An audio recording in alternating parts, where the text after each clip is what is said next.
Guten Tag, liebe Zuschauer. Good afternoon, dear viewers. I welcome you to the online conference Global Crisis Deutschland.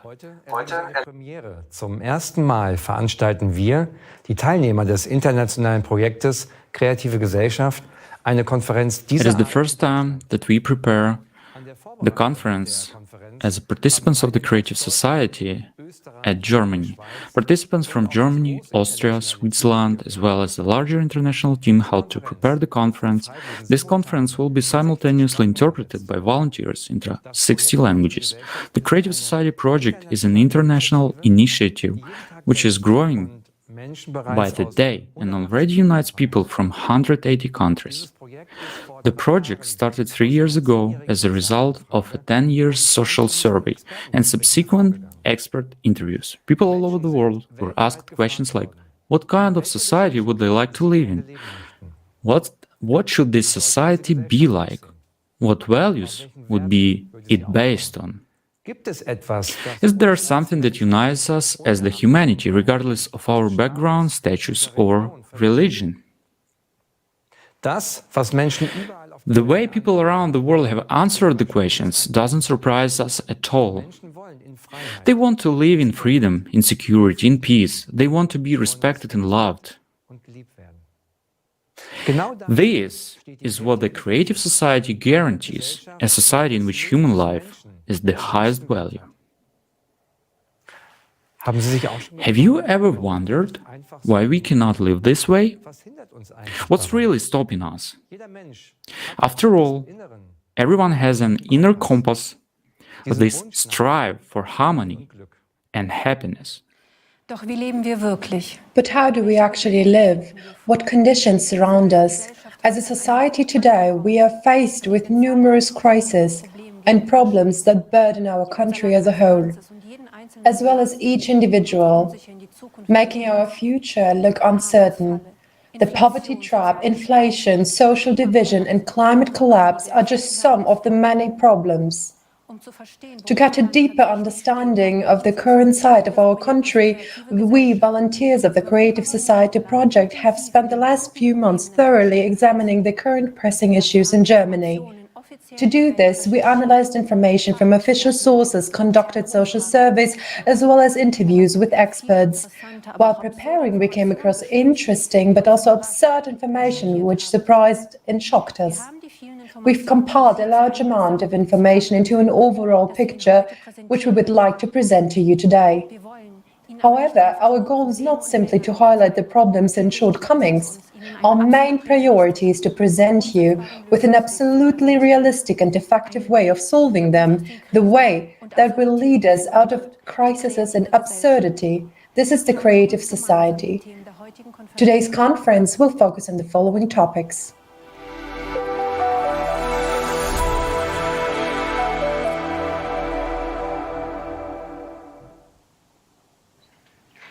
Liebe Zuschauer, dear viewers, life in our society is filled with crises and fears. That's why we address you as people, uniting in pursuit of a secure future. The reason for this is the accurate situation of our society plagued by various crises and fears. In order to understand what people are currently most concerned about, we've conducted surveys. Let's listen to what people say about it.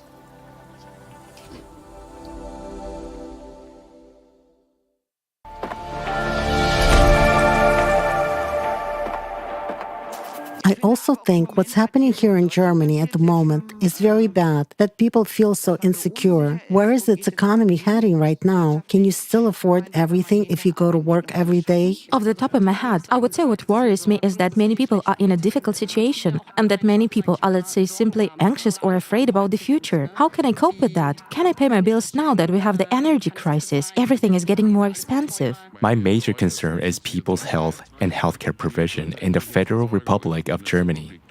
That will be the main issue. care for the elderly, etc., also needs to be improved. We need more family doctors, more pediatricians in every area, and they should be distributed properly. I don't know, for example, how many pediatricians are available around here, but there are not enough of them. Similarly, there is a shortage of other specialists like ophthalmologists and ENT specialists. You can only see them when the situation is really severe. Speaking from my profession, the healthcare system is definitely a concern for me.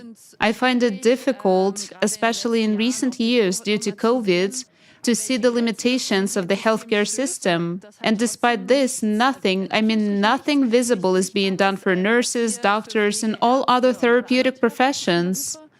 And you can also see now we have shortages of medication. The supply is totally breaking down. The emergency rooms and outpatient care just can't handle it anymore, and people feel completely abandoned. Personally, what worries me, I would say, is the climate problem that we currently have globally. I'm afraid for my children, my grandchildren.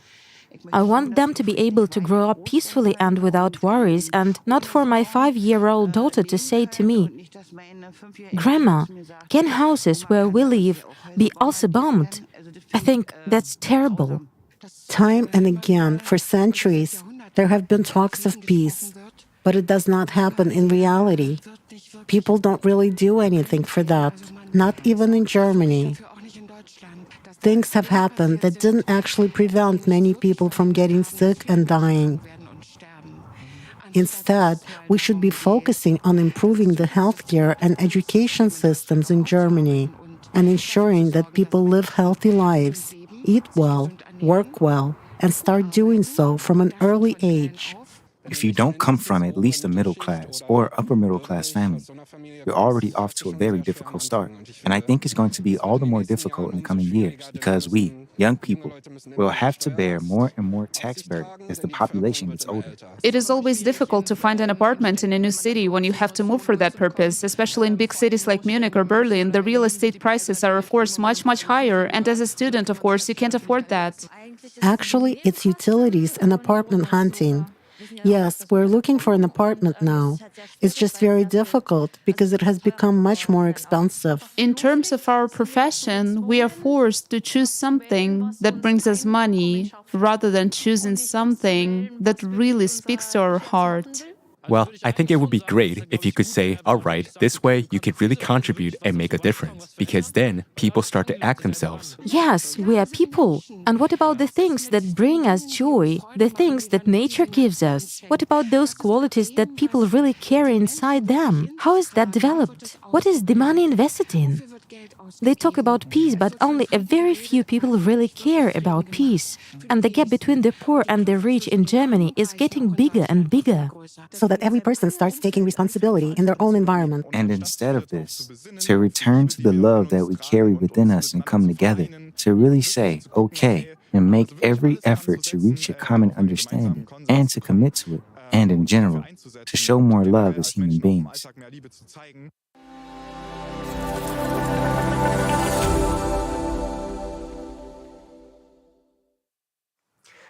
Wer hätte sich noch vor einem Jahr Who could have vorstellen imagined just a year ago that in our country such basic needs as housing, heating, and food would suddenly become unaffordable for many Germans, and a significant portion of the population would face financial problems? All this is happening in a country that is considered progressive and highly developed. So let's proceed to our first block, in which we will delve deeper into the issue of energy crisis.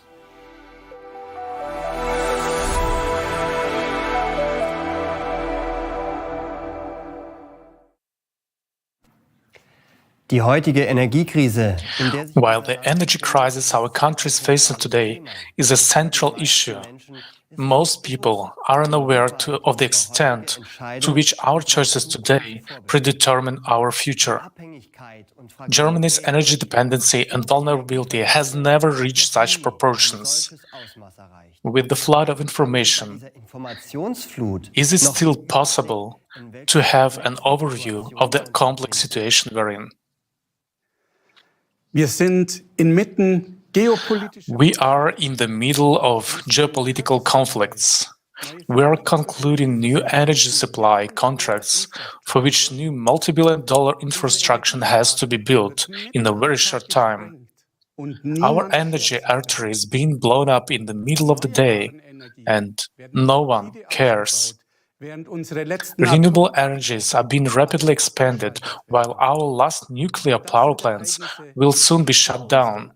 And these are the events that have unfolded before our eyes within just 1 year.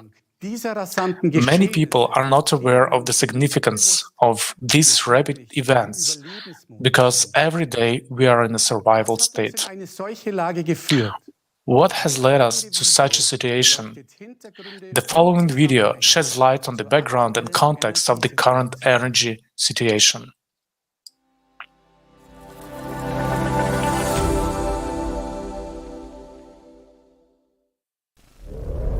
We live in times of uncertainty and chaos.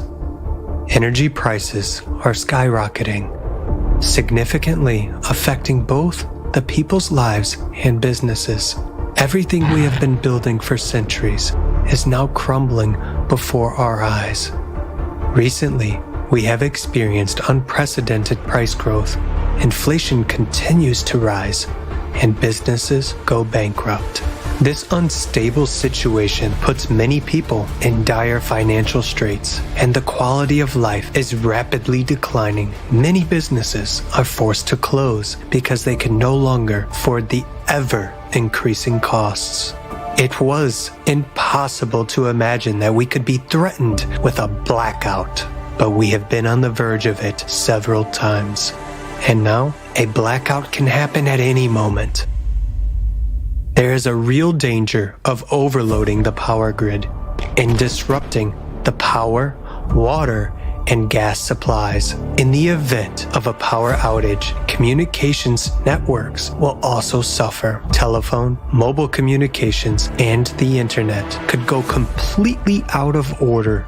We are just one step away from returning to the Stone Age. Because without electricity, all our technology and infrastructure will become useless, and we will no longer be able to live a normal, familiar life. What solutions are offered to us?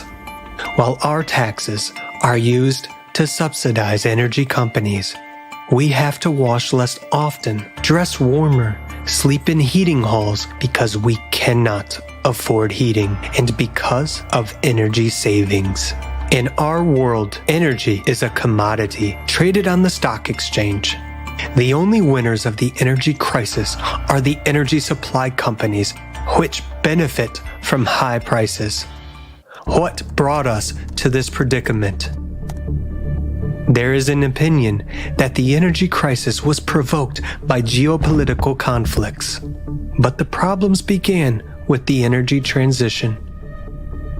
Back in 2000, the Renewable Energy Act was passed, becoming the basis for the energy transition.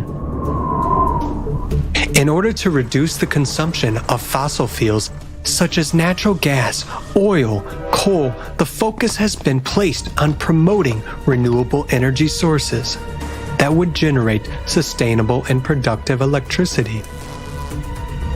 Are we on the right track? Will we be able to achieve our goals? We are the country that has embarked on a radical energy transition. For decades, we had a well-functioning infrastructure that reliably provided us with energy. But we have shut down many of our nuclear power plants while importing nuclear-generated electricity from France. We are phasing out coal, but we buy electricity generated from coal in Poland. Now, we put all our eggs in one basket, the renewable energy sources. In this case, we have to be 100% confident in them, since green energy generation is weather dependent and therefore unstable. We continue to rely on coal, gas, and now also nuclear power to produce the missing electricity. There is also the problem of its storage and transportation. Currently, wind energy cannot be transported from the north to the south of the country because of the outdated and poorly developed power grid infrastructure, which leads to power shortages and possible blackouts.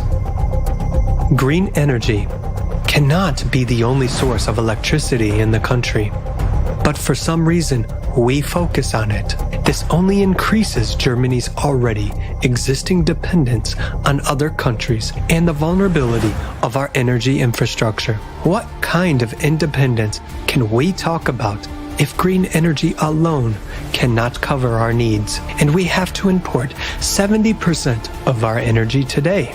807 million euros were paid by taxpayers in 2022 for wind power that was never produced. Because we pay energy suppliers even when they do not produce energy. We have already spent hundreds of billions of euros expanding our renewable energy infrastructure. And with every new electricity bill, we continue to pay for it. In Germany, renewable energy makes up the largest share of total electricity production, and accordingly sets the most expensive tariffs. How many billions more do we have to spend on energy extraction technologies that are not the solution to our problems?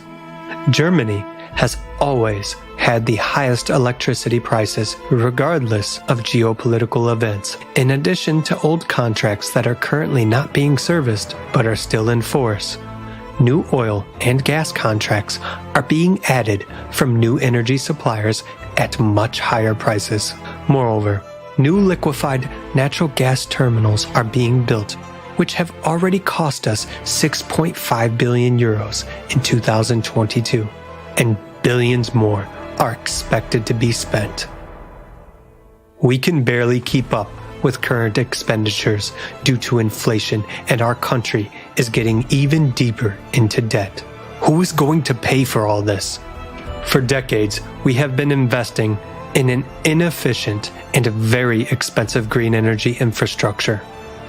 We are in the middle of a trade war caused by the geopolitical situation, and we have to suffer from skyrocketing prices and overall uncertainty. But we, people, do not agree to that. Yet, who represents our interests? The interests of people. The current energy crisis is not a natural occurrence, but rather an artificial one. Is it really impossible for such a developed country as our Germany to find a way out of the energy crisis?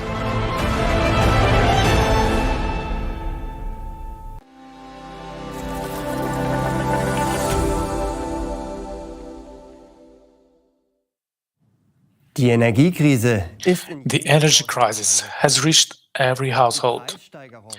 Price hikes on almost all goods and services are felt, and the extra costs can hardly be covered. Many of us have not yet recovered from the shock caused by the annual electricity bills. How some have to forego planned trips, while others have to think twice about taking long showers or using their oven.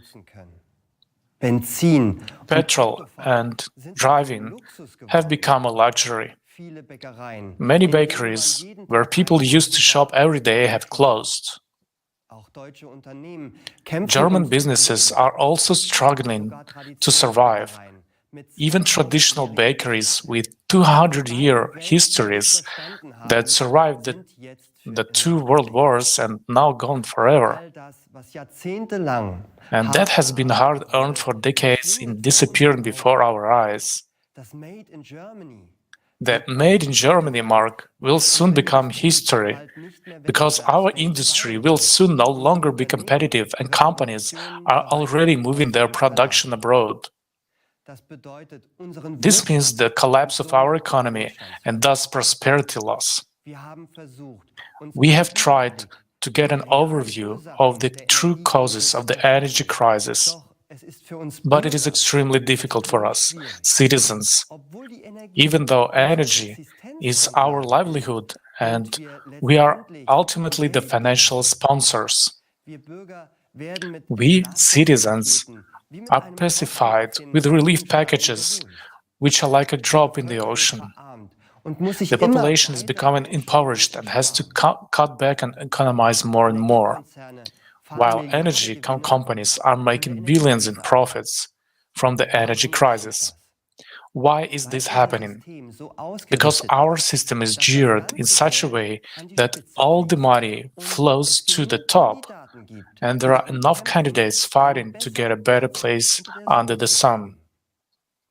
The energy crisis is both international and a national problem. But in this crisis, profit takes precedence over the well-being of people. What are the excuses for the causes of the energy crisis, and what solutions are being sought? The rapid price increase on energy sources, such as gas, coal, oil, etc., has started in 2021. Germany's dependence on fossil fuels and the delayed energy transition are cited as the main causes. We now see that the situation has been exacerbated by geopolitical factors. It is assumed that if we had switched to green energies like solar, wind, and hydropower earlier, we would have already long been independent and climate neutral. Is green energy really the right solution? Die Energiewende ist ein zentrales Thema. The energy transition is a key issue in Germany. The aim is to achieve a climate-neutral energy supply by replacing fossil fuels with renewable energies. Well, this is seen as one of the main means to fight climate change. We would like to look at it from an energy supply perspective. What impact does the expansion of renewable energy have on the energy imbalance? We had a stable infrastructure that worked for decades, but now new variables are coming in. Look at the graph of how the energy mix has changed over the last 30 years. Due to the Renewable Energy Sources Act, adopted in 2000, the share of green energy in Germany's energy mix is growing. The green part of the diagram on the left shows the share of renewable energies, which was 1.3% in 1990. Within the last 30 years, this share has risen to 16%. This is what you see on the right-hand diagram. The share of nuclear energy and coal, marked in pink, gray, and red, have halved overall. This has a major impact on the infrastructure and especially on the energy supply, on the electricity supply. Let's look at what danger this entails. The energy balance is decisive for the safety of the power grids, meaning if power generation and consumption are in balance at all times, then the power grid is stable. The current always flows evenly at 50 Hz in the grid. If the balance is not maintained, a deviation is about 0.5 Hz is enough to cause a grid failure. Different types of power plants are used to ensure this balance.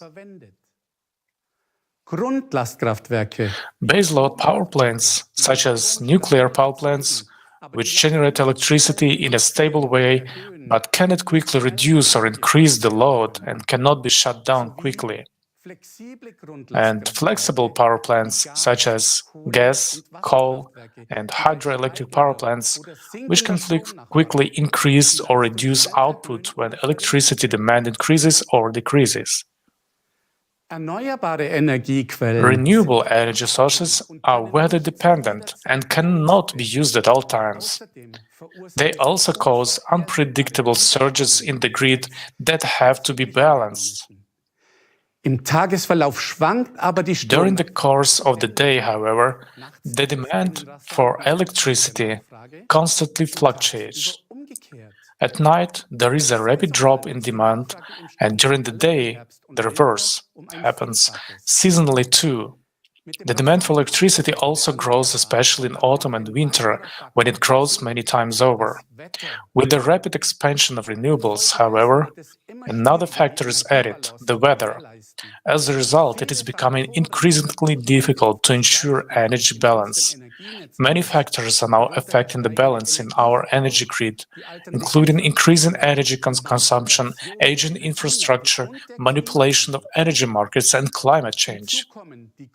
In addition, green energy sources are causing dramatic changes in the way energy is fed into the grid.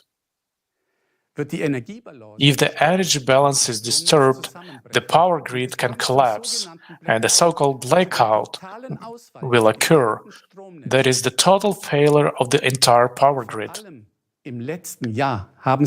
Especially in the last year, the search queries as well as the presence of this topic in the media have increased very much. But people do not know that we have already been on the brink of blackout several times. The fact that we have safely survived this winter is weather-related luck. Let's hear what Mr. Herbert Saurup, president of the Austrian Society for Crisis Preparedness, has to say about the blackout danger. Yes, I'm observing the unfolding events with great concern, because 10 years ago, this was just a theory. From the systemic point of view, unfortunately, a lot of aspects that I discovered at that time have come true. Last summer, I wrote a comprehensive analysis with concern for the coming winter, the development of a catastrophic winter. 2022 to 23 scenario was also possible. Fortunately, this didn't happen, also because we were lucky that the weather conditions are still mild compared to the previous winters. If the winter was harsh, with lower temperatures, we would have been in big trouble. And a blackout is just a trending word. I mean by it, a super-regional power outage, which affects several states or bigger regions of the country and lasts for a long period of time. This is a trigger event, but we're talking about the infrastructure and interruptions in the supply.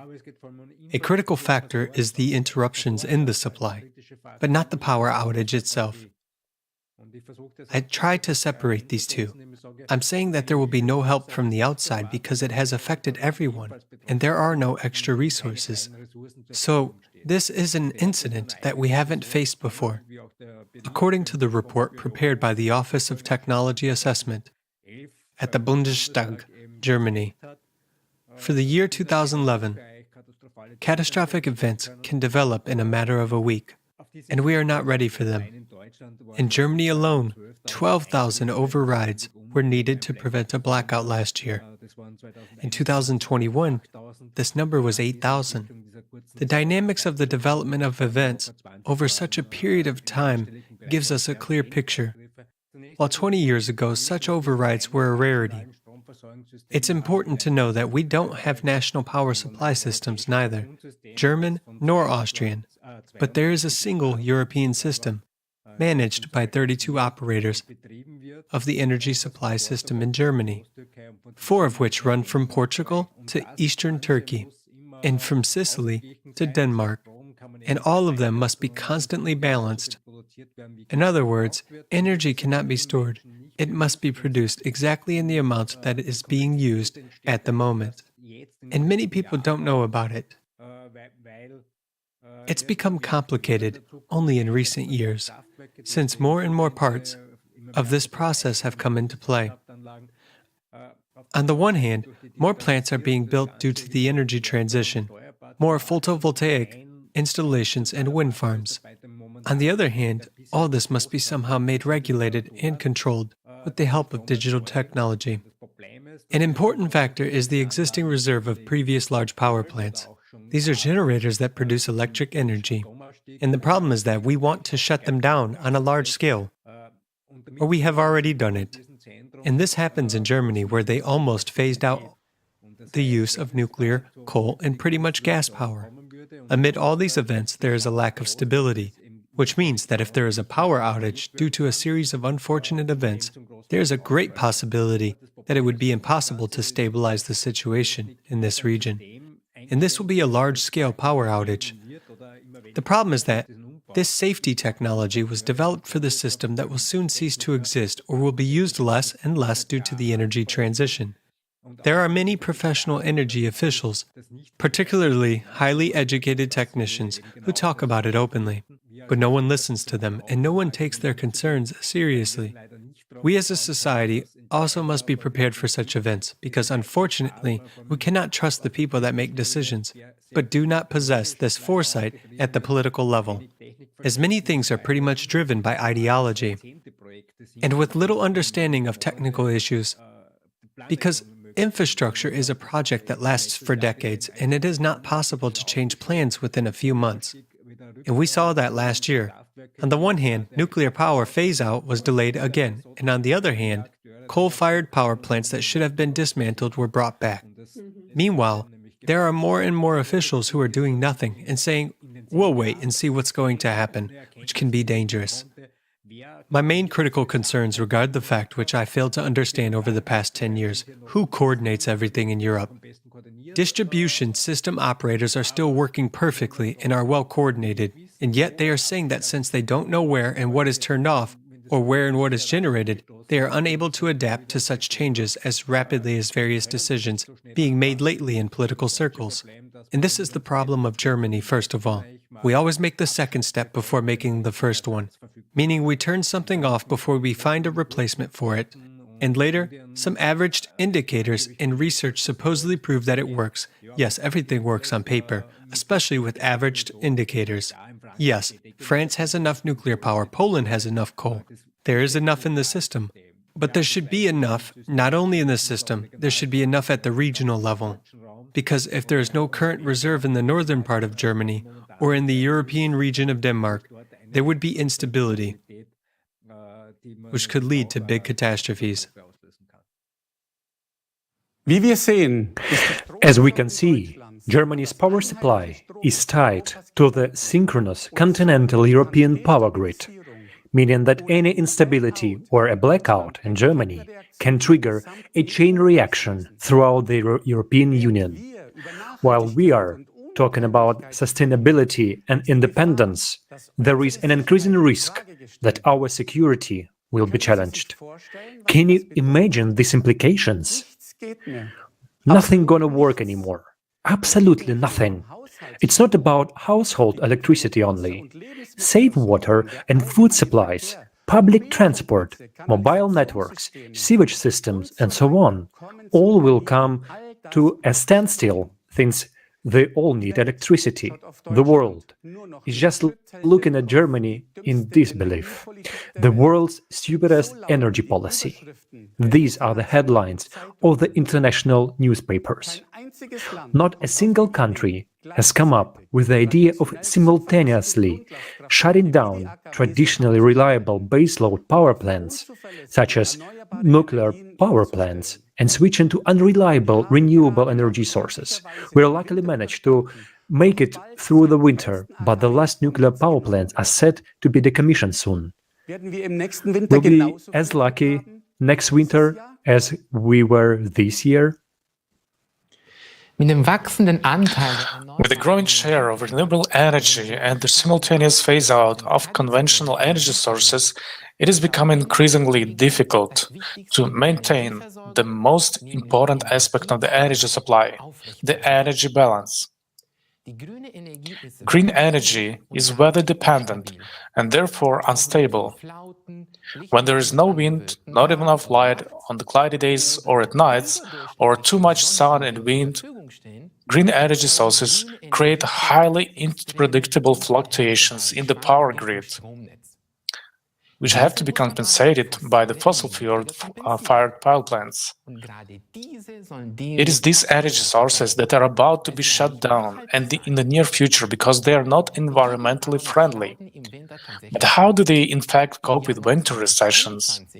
In January 2021, When there was no wind in Germany, they used to coal-fired power plants located in Romania and Bulgaria to make up for the power shortages.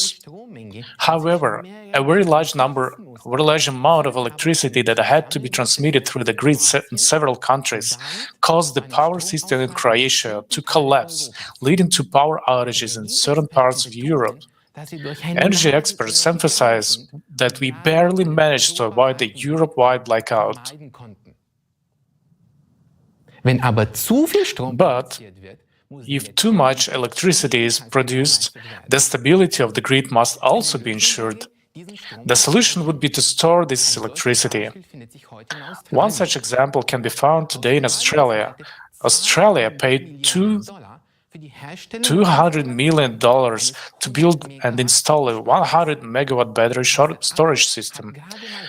The energy of such a battery is enough to power 30,000 homes for 1 hour in the event of a power outage. So $200 million for 1 hour of electricity, and then what? What happens if there is no export or excess electricity from Germany? Then, for instance, the production of electricity by wind turbines is limited by the power operator, the grid operator, due to grid overload. Yes, you heard me right.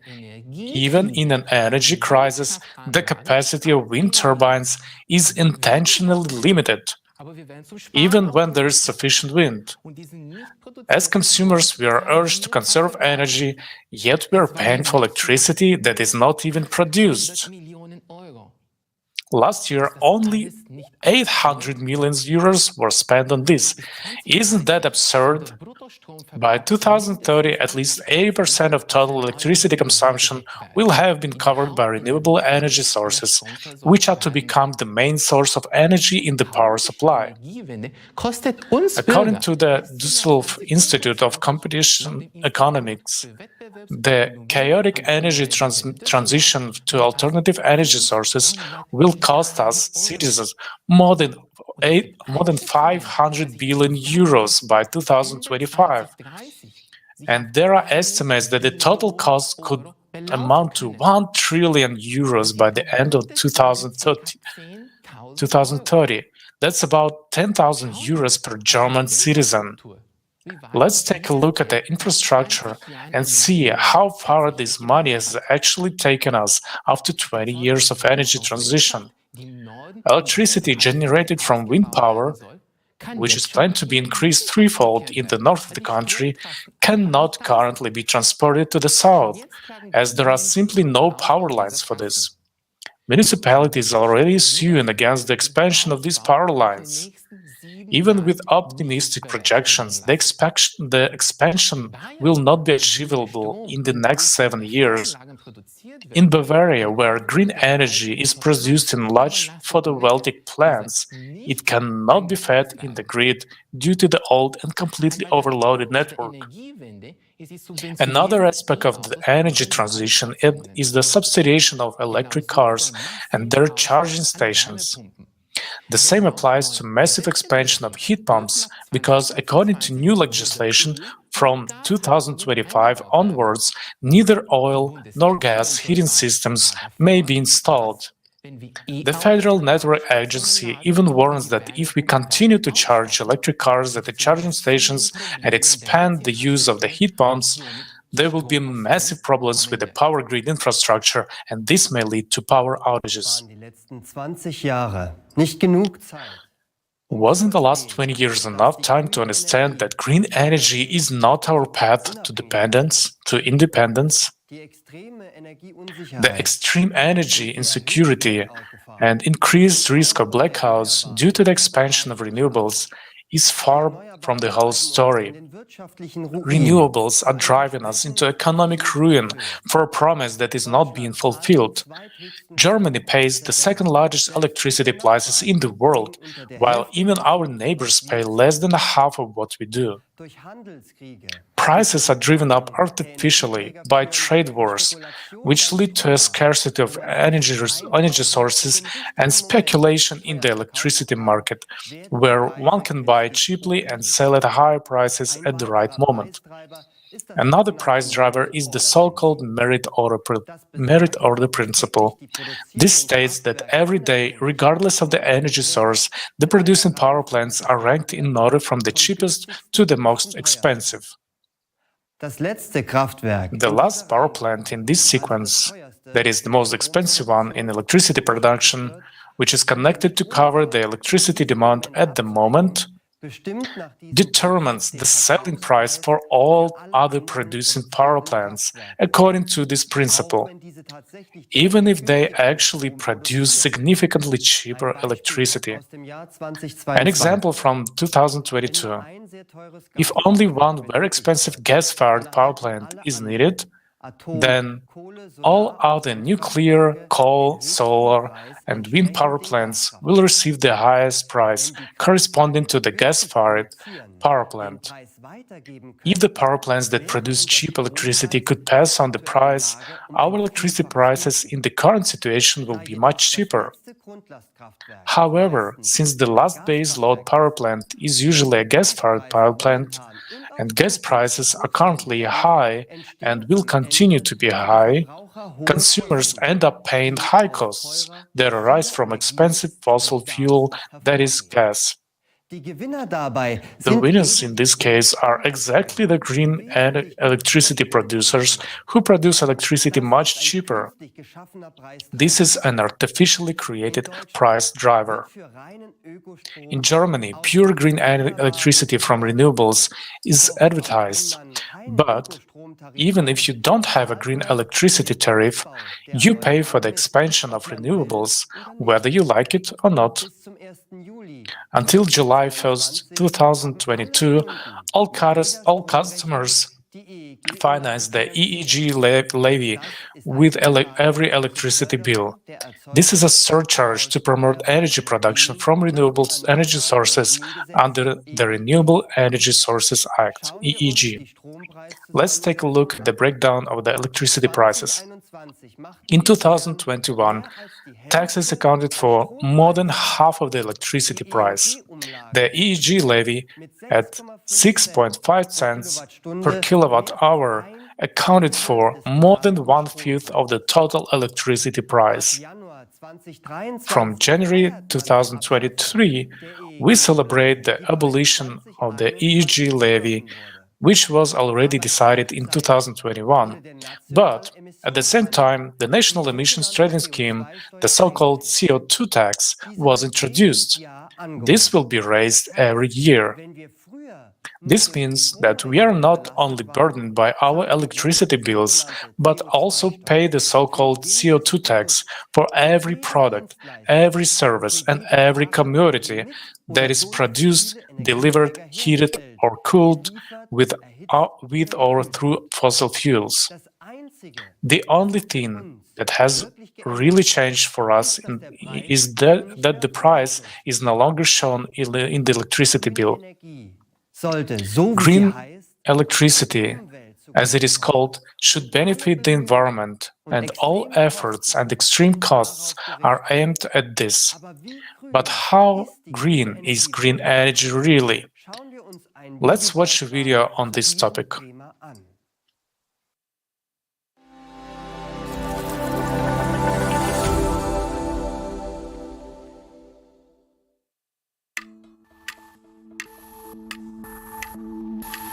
Today, renewable sources make up about 28% of total energy. But in order to produce them, we still use non-renewable natural resources. All this continues to contribute to the depletion and pollution of the planet. Solar panels, for example, contain such heavy metals as lead, cadmium, and mercury. During operation, they leach into the ground and evaporate into the atmosphere. Waste from solar panels is 300 times more toxic than nuclear waste and requires special disposal. But since it costs more than production, they decided not to bother with it and send the used panels to landfills in poor countries. So far, not a single country in the world has regulations for their disposal. According to scientific studies, by 2030, there will be up to 8 million tons of green waste in the world. And by 2050, this volume will increase to 78 million tons. Let's imagine how these numbers would increase if we completely switch to these sources. Is this calculated in the reports? And is this topic explored that deeply at the conferences? As you can see, this only makes the environmental situation worse. And this is just the tip of an iceberg that we have to look into deeper. So, what's wrong with wind farms? Let's start with our wallets, out of which you and I will have to pay for these ambitious solutions. Building a wind farm requires an enormous investment of money and resources. The service life of a wind farm can be as long as 30 years or more, but many wind turbines are decommissioned at the end of 20 years subsidy period, regardless of their functionality, due to lack of economic benefit. And during this time, it manages to recoup only 78% of the money spent on its construction and installation.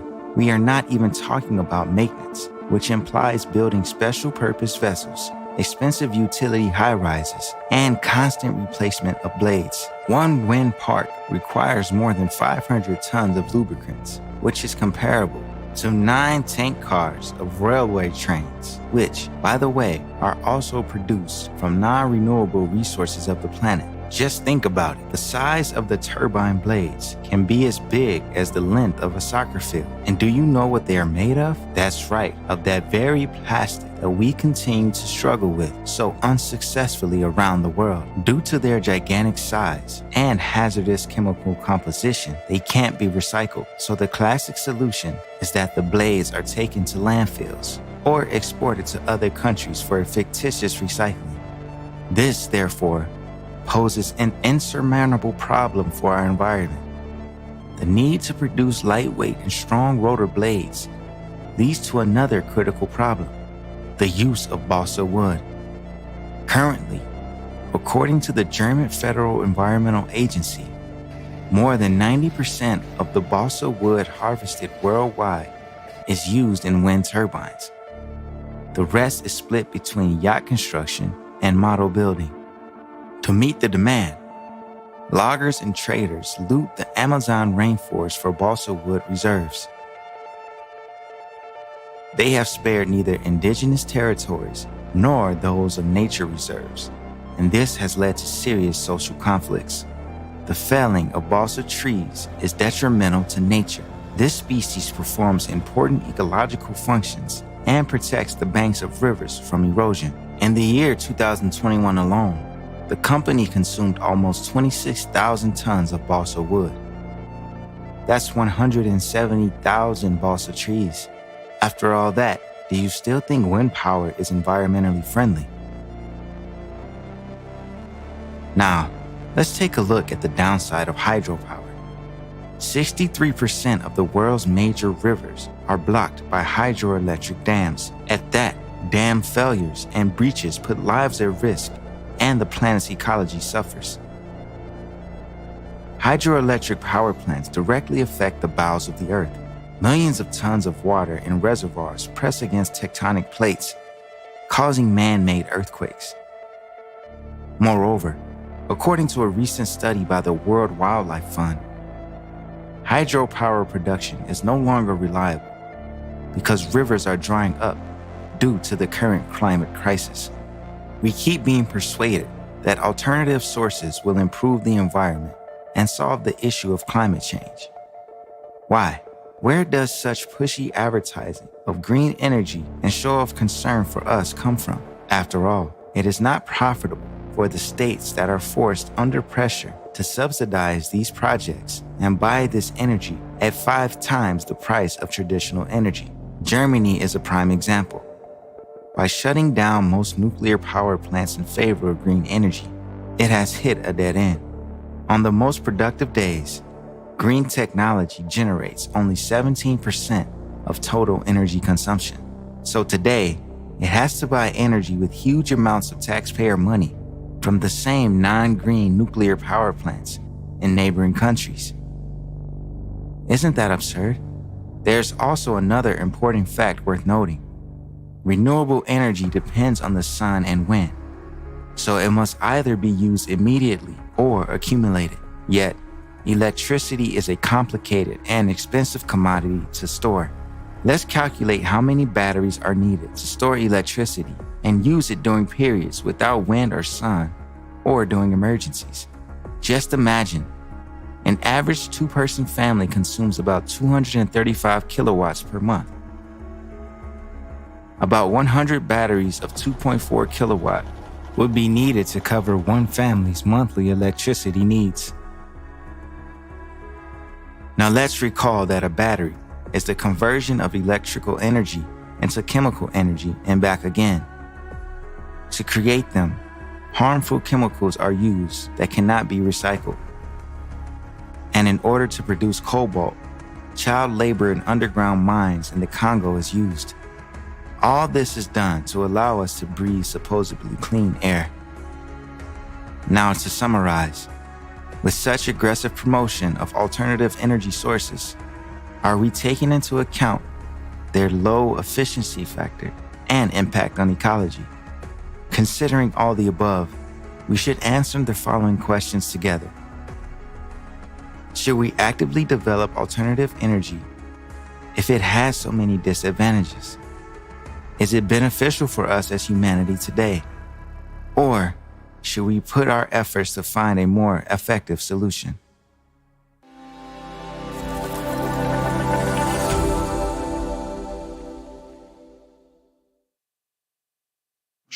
Instead of finding effective solutions, we have been financing the energy transition for 20 years to reduce CO2 emissions and make ourselves more independent. But reality tells a different story.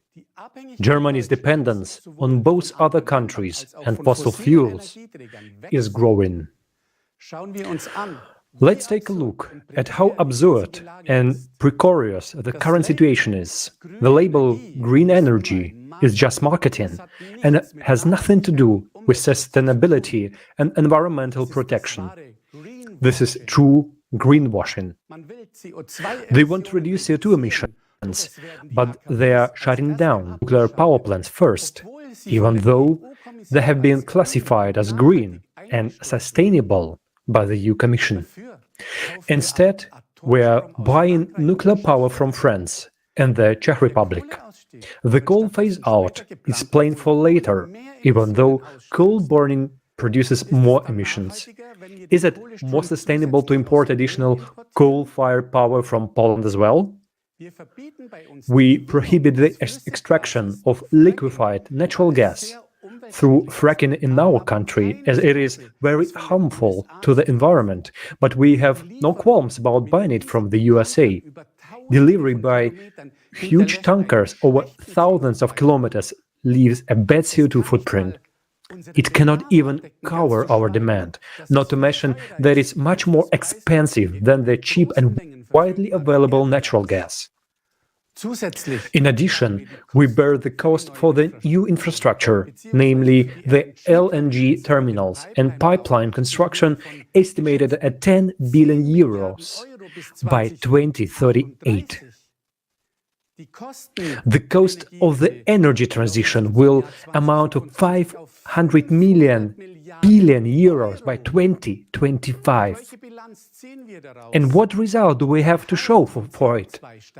The level of CO2 continues to rise, regardless of how many billions we continue to toss to the wind. How many years do we need to understand that renewables are not a solution? On the contrary, we are taking the risk of widespread blackout because our energy system is becoming increasingly fragile due to the unstable renewable energy sources. The promise of Germany's independence is a utopia. Germany is resource-poor and depends on imports. Green energy makes this dependence even greater because its fluctuations must be offset by fossil fuels. In addition, it burdens us with enormous costs that are not amortized in any way. The energy transition is leading to a loss of prosperity for us. More and more restrictions and costs are being introduced for industry under the guise of environmental protection. There is talk of a new wave of deindustrialization in our country, as many companies are moving abroad. They simply cannot afford the expensive electricity and energy prices. The companies are therefore forced to invest into environmentally friendly technologies and purchase emissions allowances to reduce CO2 emissions. Furthermore, laws are being passed that prohibit certain productions, such as normal gas and oil heaters, may be put into operation starting from 2025, and only climate-neutral vehicles will be allowed from 2035. This has fatal consequences for our economy. The energy crisis is artificial and man-made. Trade wars, speculation, and the ideological view of energy supply serve one single purpose: profit. Why is green energy specifically promoted when it is so problematic for a stable energy supply, and instead of relieving the burden on the consumer and also on our environment, it is becoming more and more a burden? More efficient technologies, which have an efficiency far above one and would make us truly independent of fossil fuels, are not being discussed in the wider public. Are there really no other efficient and sustainable technologies? Let's watch the following video clip.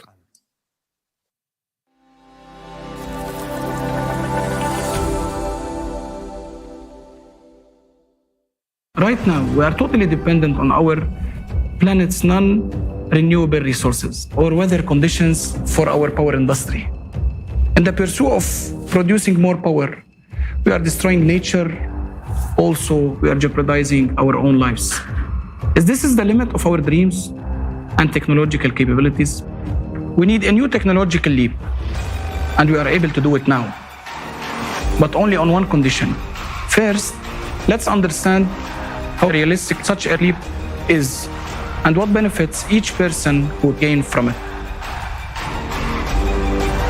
Fuel-free generators, what are they? Let's start by comparing them with traditional generators. The efficiency of traditional energy sources is extremely low. Efficiency of thermal power plants, up to 43%. Efficiency of internal combustion engines, up to 40%. Efficiency of nuclear power, up to 35%. Efficiency of solar panels, up to 22%. Even if we go to the most efficient hydroelectric power plant, we can see that its efficiency is no more than 85%. And at the same time, we lose most of this energy while we are transporting it to the end consumer. Because it's impossible for us to implement and put hydroelectric power plant in every home. But it's very possible for us to equip every home with an FFG. The fuel-free generators requires energy only for its startup, and then it operates autonomously, which means the efficiency of fuel-free energy is greater than 100%. Thus, FFG is not a perpetual motion machine, since it requires an input of energy, but a smaller amount than what energy it can produce. An obvious question arises: how energy then would be generated if no fuel required for that? We know from the school physics class that according to the law of energy conservation, we can't get more network output than we had spent on it. But this law only works in a closed systems. Whereas FFG is an open system and it receives energy from the surrounding space. Scientists of the Russian Academy of Sciences experimentally confirmed that, for example, during the operation of magnetic FFGs, the space around the generator does not heat up but cools down. Instead, there are many myths and fakes around this technology that discredit the very existence of FFGs. Someone tries to make money from selling fake devices. Real inventors are being intimidated and even physically eliminated. Many developments were stolen or destroyed. Why is this happening? Energy is not only a tool of manipulation, but also a tool of political influence. It brings billions of dollars in profits for energy corporations, which will be gone instantly with the implementation of FFGs. Consequently, their power over us, those who buy energy and depend on this resource, will disappear too. However, despite all the obstacles, we have working devices from officially recognized inventors. Let's take a look at some of these developments. Magnetic generator. Its original inventor is considered to be John Searle, who used custom-made magnets in his machines. Since 2019, based on a similar technology by the inventor, Dennis Danzig, a US company has been supplying power to its customers using plants with a capacity of up to 25 kilowatts. Since 2019, it's no longer science fiction. Only those who are far from science and do not monitor new technologies laugh on FFGs as a fiction. Therefore, those who make fun at FFGs themselves gave a fun on others. Let's continue. A whole range of fuel-free generators was developed in Ukraine. The principle of operations of these generators was based on a looped electromagnetic gun, a pulse power system. For example, one of the systems produced 25 kilowatt of free energy on a conventional generator with an input of 3 kilowatt. The efficiency is 833%. Gravity generators. In one type of such machines, the pneumohydraulic principle is used. The generator runs on the buoyant force of water according to Archimedes' law. The output of such units depend on their size.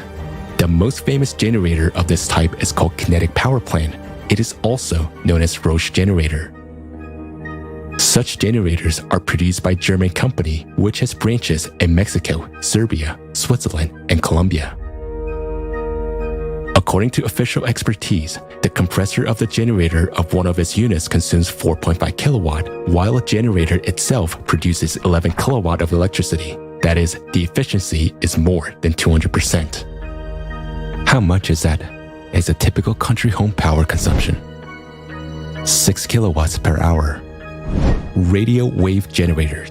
Their inventor is Maxwell Chikumbutso from Zimbabwe. He is called the African Tesla. A very compact African technology made it possible not only to create a free energy generator, but also to upgrade a car so that it could move without fuel or recharging. As a result, even a helicopter was upgraded. Recently, the inventor presented a very small 500-watt power generator. Its output allows you to power a widescreen TV from free energy. And there are dozens of less-known inventions in different countries. In the USA, Malaysia, Georgia, India, Turkey, Japan, Uzbekistan, Mexico, New Zealand, and many other countries, there are research teams developing fuel-free generators. How is that, you may ask, and how it's possible to launch these technologies? How inventors are still alive and their generators are not yet been destroyed? That's because they get energy for free and sell it to consumers for money, while the generators themselves cost crazy money. The percentage of people currently receiving energy from these systems is negligible compared to all of humanity. Therefore, FFGs that are actually working now are in no way helping all people to become energy independent. So why isn't this amazing technology available for everyone in the world? Because we are living in a consumerist format of society.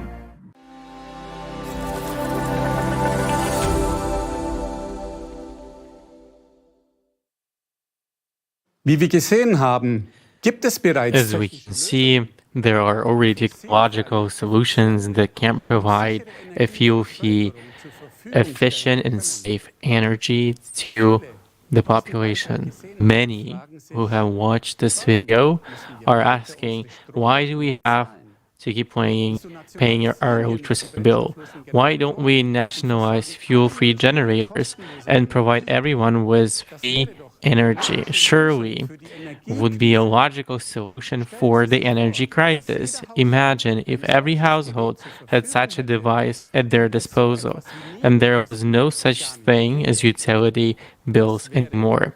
This would not only be real energy transition, this would be a totally new stage of social development in the area such as manufacturing, transportation, and communication. No harmful waste, no environmental disasters, no energy shortage. Yes, in a creative society where all resources and scientific knowledge belongs to human society, such would be our everyday life and daily life.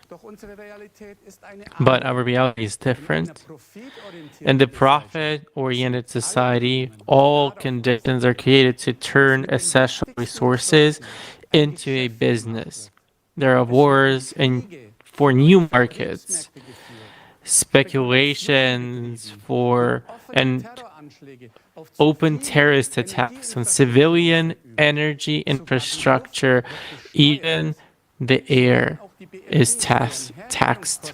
Thus, over the FFGs are being turned into an expensive commodity, even if their production cost is negligible compared to their output.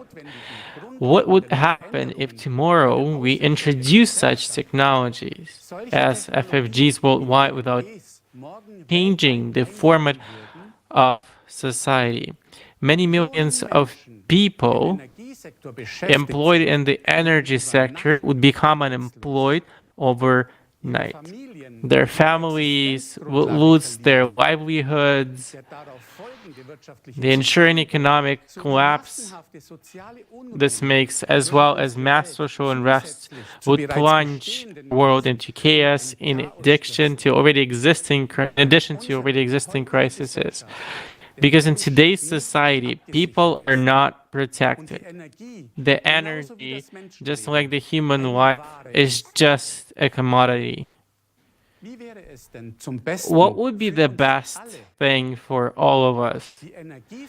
Energy supply, just like water, is a human right and not a nice-to-have product, but a vital foundation of life. The introduction of FFGs requires social security for every individual and a new needs-based economic system, transparency and direct citizen participation in social decisions. This is enshrined in the 8 pillars of the creative society, and the introduction of these pillars at the legal level will actually guarantee the human rights to which we are entitled, such as freedom, security, and the dignity of life, or a dignified life. Thank you very much, Gunther. Later on, we'll tell our viewers in detail about the creative society format, and we'll also touch upon the topic of energy supply as well. So be sure to stay tuned. We would like to remind you that this conference is being simultaneously interpreted into 60 languages. The topics we address today are extremely important but also sensitive. Therefore, there is a possibility that our live broadcast may be blocked. So please continue to share this conference and stay tuned on other platforms. The links to our live broadcast can be found in the description below. In our next block, we're going to look at the social sector of our society and how it relates to the economic system. The social crisis is affecting more and more people in our country. We have compiled the information we gathered into a documentary. So let's take a look at the current state of affairs in Germany today.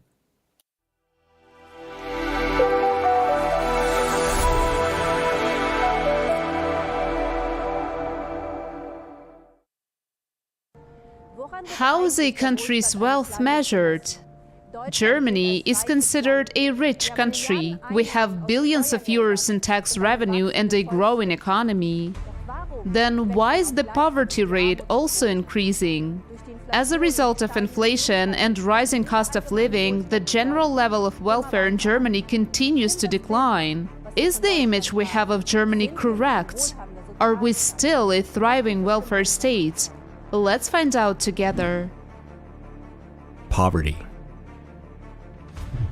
According to the Paritätischer Wohlfahrtsverband, the poverty rate in Germany constitutes 16.6%, or 13.8 million people.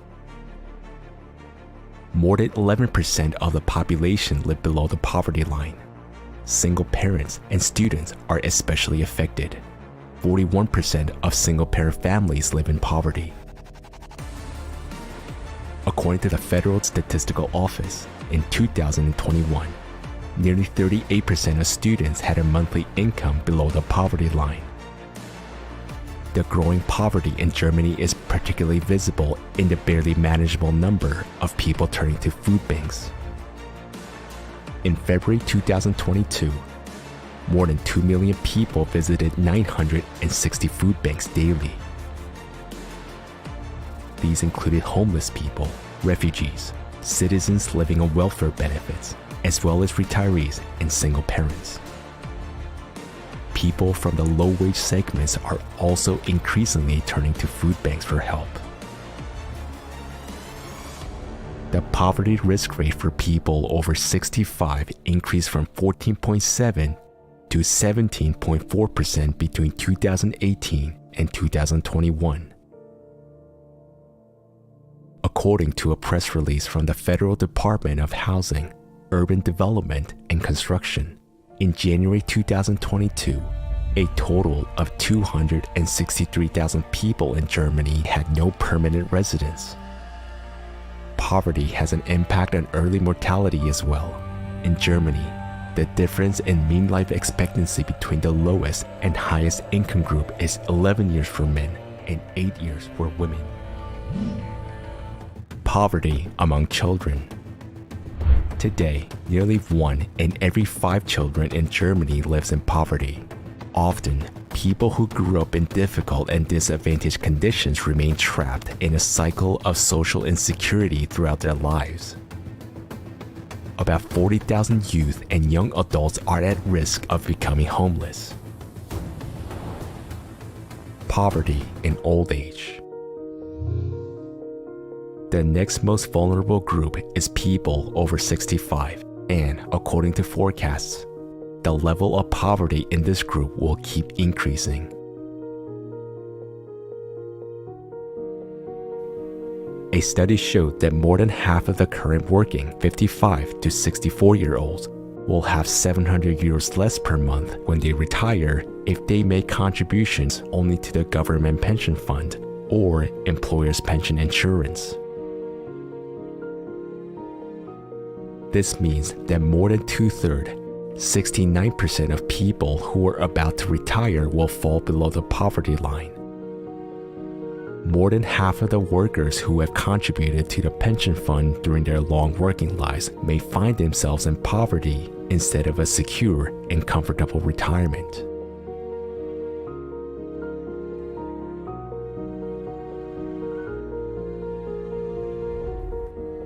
And although there are thousands of organizations in Germany that fight poverty, such as National Conference on Poverty, the German branch of the European Anti-Poverty Network, poverty rates continue to grow. Isn't the purpose of welfare benefits to prevent poverty? If we live in a welfare state, then people who are currently unemployed should also be able to participate in public life and have their basic needs covered by public aid, shouldn't they? Our fundamental law states that everyone deserves to live a decent life. But how decent is it when a person can barely pay his bills or when he has to go to food banks in order to feed himself? Unemployment. Over the past 3 years, the unemployment rate has shown a positive tendency. Does this mean that more and more people are finding jobs and thus can improve their standard of living? Does the statistics on unemployment tell us the real number of people who still need social benefits despite having a job? What do the statistics reflect? This is a question of accounting and interpreting the data. There are some people who are not listed in the unemployment statistics at all, although they receive social benefits. This includes everyone who has minimum employment or a job for €1, who are looking for work or pursuing a vocational training, as well as those who are having difficulty finding work or who are sick. According to official statistics, this already makes a discrepancy of almost 800,000 people. Also, statistics do not take into account people who are not registered as unemployed and are not looking for work. They are called hidden reserve or inactive population. These are almost 3.1 million people who are not actively looking for work at the moment, but would like to get a job. For instance, housewives. Then how true are the unemployment figures in fact? According to the German TV news service Review of the Day, politicians continue to change the wording of the unemployment criteria in such a way that officially unemployment figures are declining, although in fact they're rising. Due to the constantly changing basis for calculating statistics, it is impossible to directly compare current figures with the previous ones. Labor shortages. On the other hand, in addition to unemployment, there is ever-growing labor shortage in Germany. There is a lack of skilled workers, especially in the social professions. There are not enough teachers, doctors, nurses, and childcare workers. Up to 60% of vacancies in healthcare and education are not filled. Whether they're academic professions in medicine, or STEM fields, meaning science, technology, engineering, and math, or non-academic professions. There is a shortage of professionals everywhere. The construction industry, architecture, agriculture, and animal husbandry, aviation, geosciences, information, and energy technology also suffer from a lack of skilled workers. Rail and air services.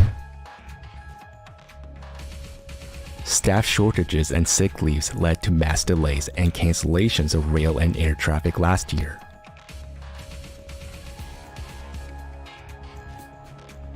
Because railroads lack switchmen, between January and October 2022 alone, there were delays amounting to 375,000 minutes. This situation worsened dramatically in the summer because there were no or too few personnel at the rail signal boxes. During the summer vacation period, paradoxically, Lufthansa and its subsidiary Eurowings cut their flight schedules due to a shortage of personnel, both inside the company at the airports and in ground services. Lufthansa canceled 900 flights within Germany and Europe in July at its hubs in Frankfurt and Munich. Other airlines were also forced to cancel their flights. Swiss announced that about 10,000 passengers were affected by flight cancellations in July and August 2022.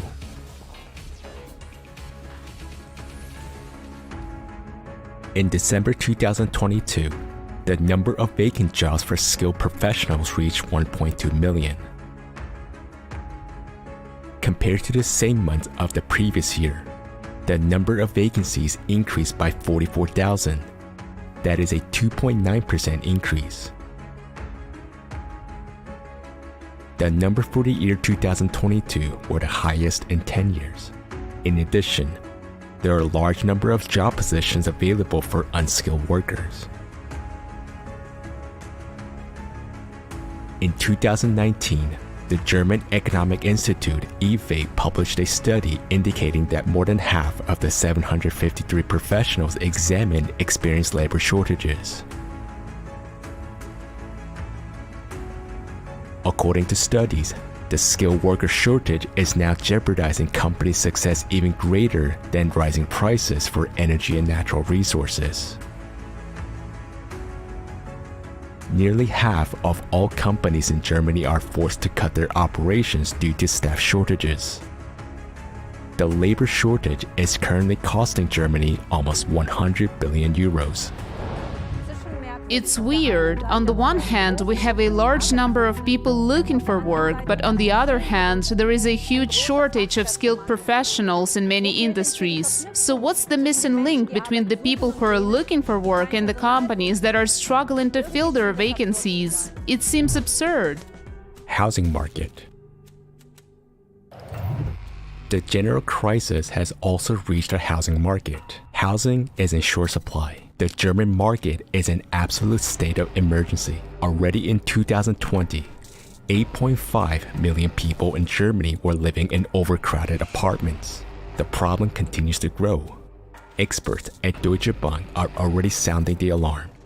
They expect an unprecedented housing shortage and a deep construction recession in Germany in 2023. Rent control measures don't help much either.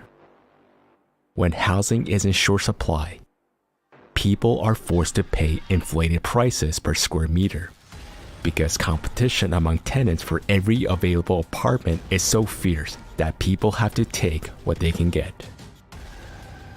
The shortage of housing can be regulated by the government through allocating more social housing, but instead, the number of public housing units continues to be reduced.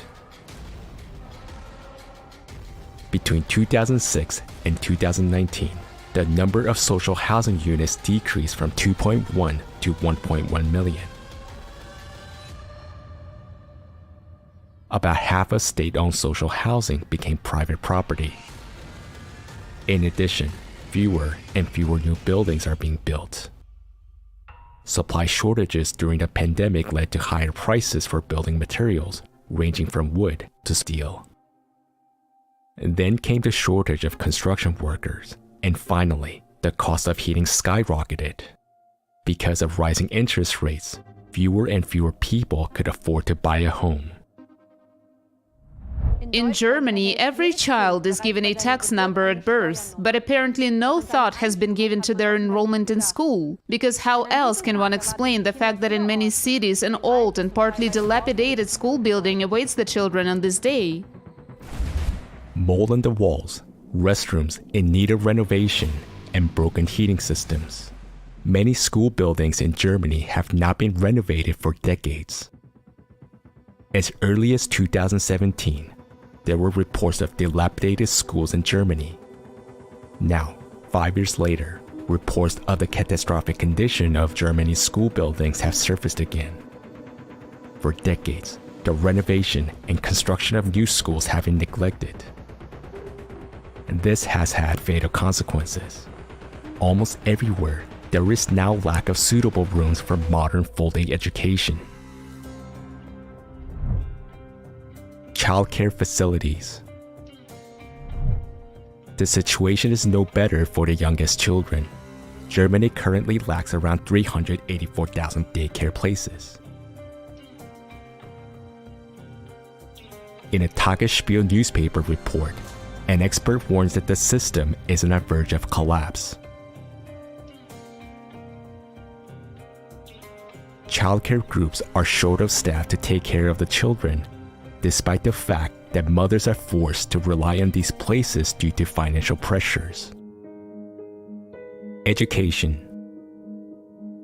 The staff shortage is especially acute in schools. According to estimates by the German Teachers Association, there is a shortage of up to 40,000 teachers at schools in Germany. At the start of the 2022-23 academic year, the provision of lessons has deteriorated in all federal states. A quarter of all beginning teachers suffer from burnout syndrome. Almost a third of teachers quit the classroom within 5 years of qualifying.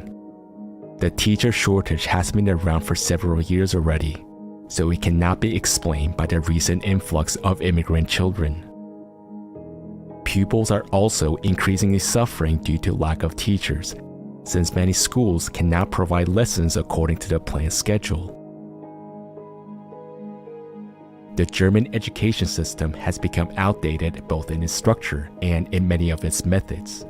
Increasingly high demands are placed on pupils, which tend to overwhelm them. Another decisive factor and a basic prerequisite for learning and participation in the classroom is the mental health of the students. Currently, up to 20% of children and adolescents in Germany show signs of mental health problems. Education paves the way to the future for the younger generation, and it shouldn't limit anybody in their capabilities. Today, in many schools, both teachers and students suffer from psychological stress, teacher shortages, and lesson cancellations. What's the value of education in our current format of society? Isn't the education of our children the most important investment in our future? Medical and nursing care. What situation do we have in the healthcare sector? As they say in professional circles, there have been cutbacks at every corner and every end for years, and they're getting bigger every year. There is a shortage of not only junior and middle medical personnel, but doctors as well, and everything suggests that this shortage will increase even further in the coming years. According to Alan Lundeshausen, Vice President of the German Medical Association, it now takes 1.2 people to fill one full-time position. She says part-time work is one of the last guarantees for regular working hours without overtime work.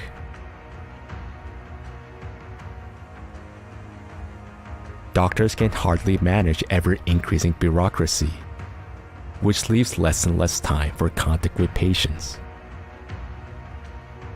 Running a private practice is hardly profitable anymore due to strict regulations imposed by the health insurance companies. And there is a lack of medical practices, especially in rural areas. According to Statista, the number of general practitioners in Germany is declining. In 2011, there were 29,304 primary care physicians nationwide. In 2019, we had only 24,184. And that's despite the growth and increase in the average age of the population. This, of course, has huge implications. Long waiting times for doctor's appointments, poor diagnostics, and far too little time for patient discussions. Add to this the stricter guidelines for medical practitioners. All of this leads to continuously deteriorating medical care. What is the situation of hospitals? Despite the increased need during the pandemic in 2020, 25 hospitals were closed in Germany for financial reasons. On December 27, 2022, Erste Blatt magazine reported that Germany's hospitals will be hit by an unprecedented wave of bankruptcies in 2023, according to the Germany Hospital Association, DKG. A wave of insolvencies is rolling towards our hospitals in 2023 that can hardly be stopped, said the chairman of the board, Georg Gass, to Redaktionsnetzwerk Deutschland. The extensive closure of hospitals in Germany continued in 2022. By the end of the year, 13 hospitals had permanently closed their doors. Since the beginning of the pandemic in 2020, a total of 40 hospitals have disappeared in a similar manner. There are too few ambulances, and emergency departments in hospitals are often overcrowded, meaning that patients in urgent need of help have to expect long wait times. Time and again, there are reports of the healthcare system being overburdened.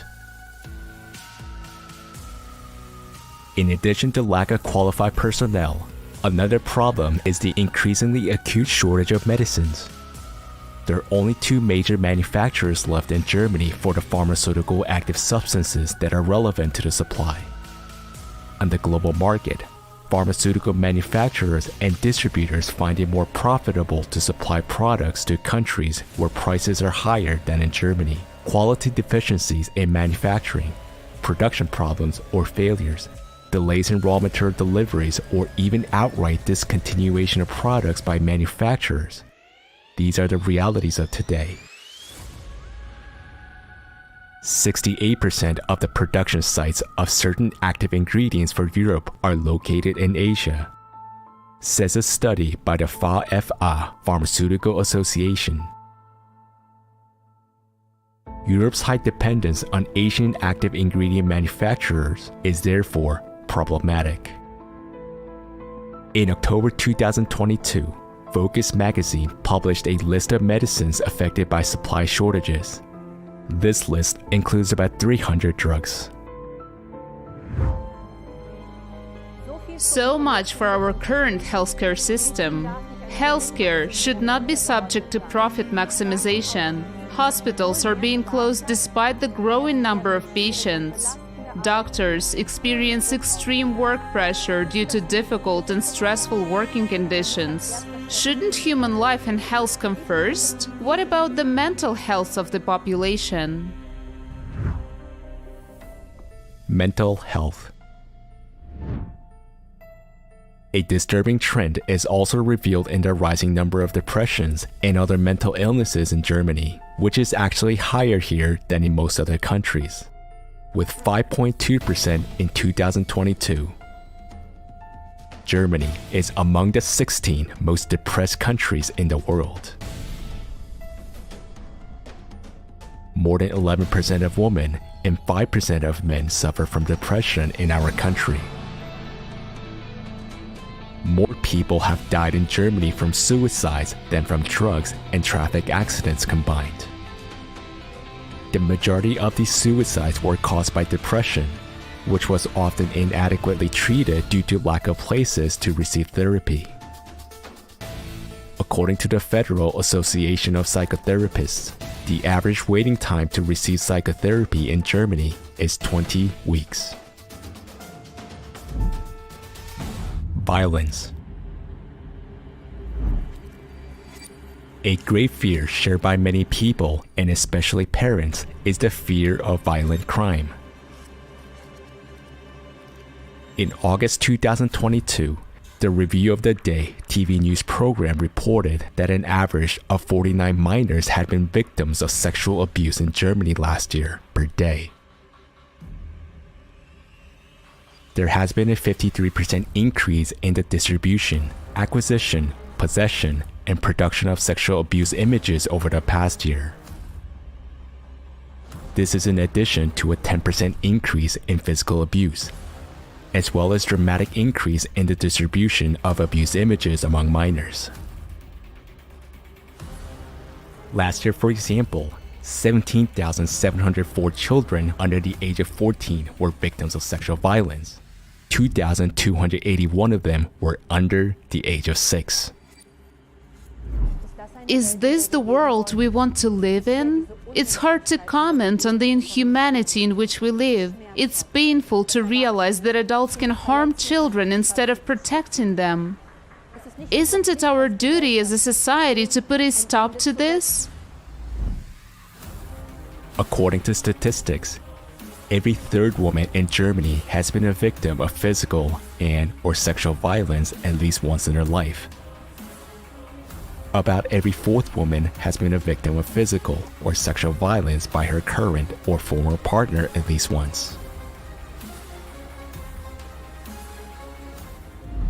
Considering everything we have just seen, can we still call our country a welfare state? Do we feel safe in such a society, and where are we heading if there is degradation in all areas of our lives? We should look at the big picture and realize that it is we, the people, who support this form of society through our passiveness. If we want to live differently, then we should act. Now is the time to do this.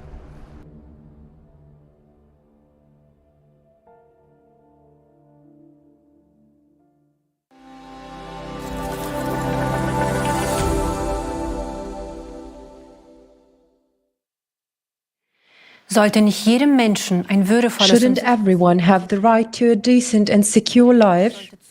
Everyone should have access to affordable housing, a decent social package, free and high-quality healthcare, and the opportunity to participate in the life of society. All of this is laid down in the social code.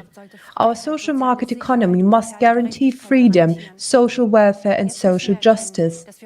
We must realize now that we are drifting further and further away from these goals.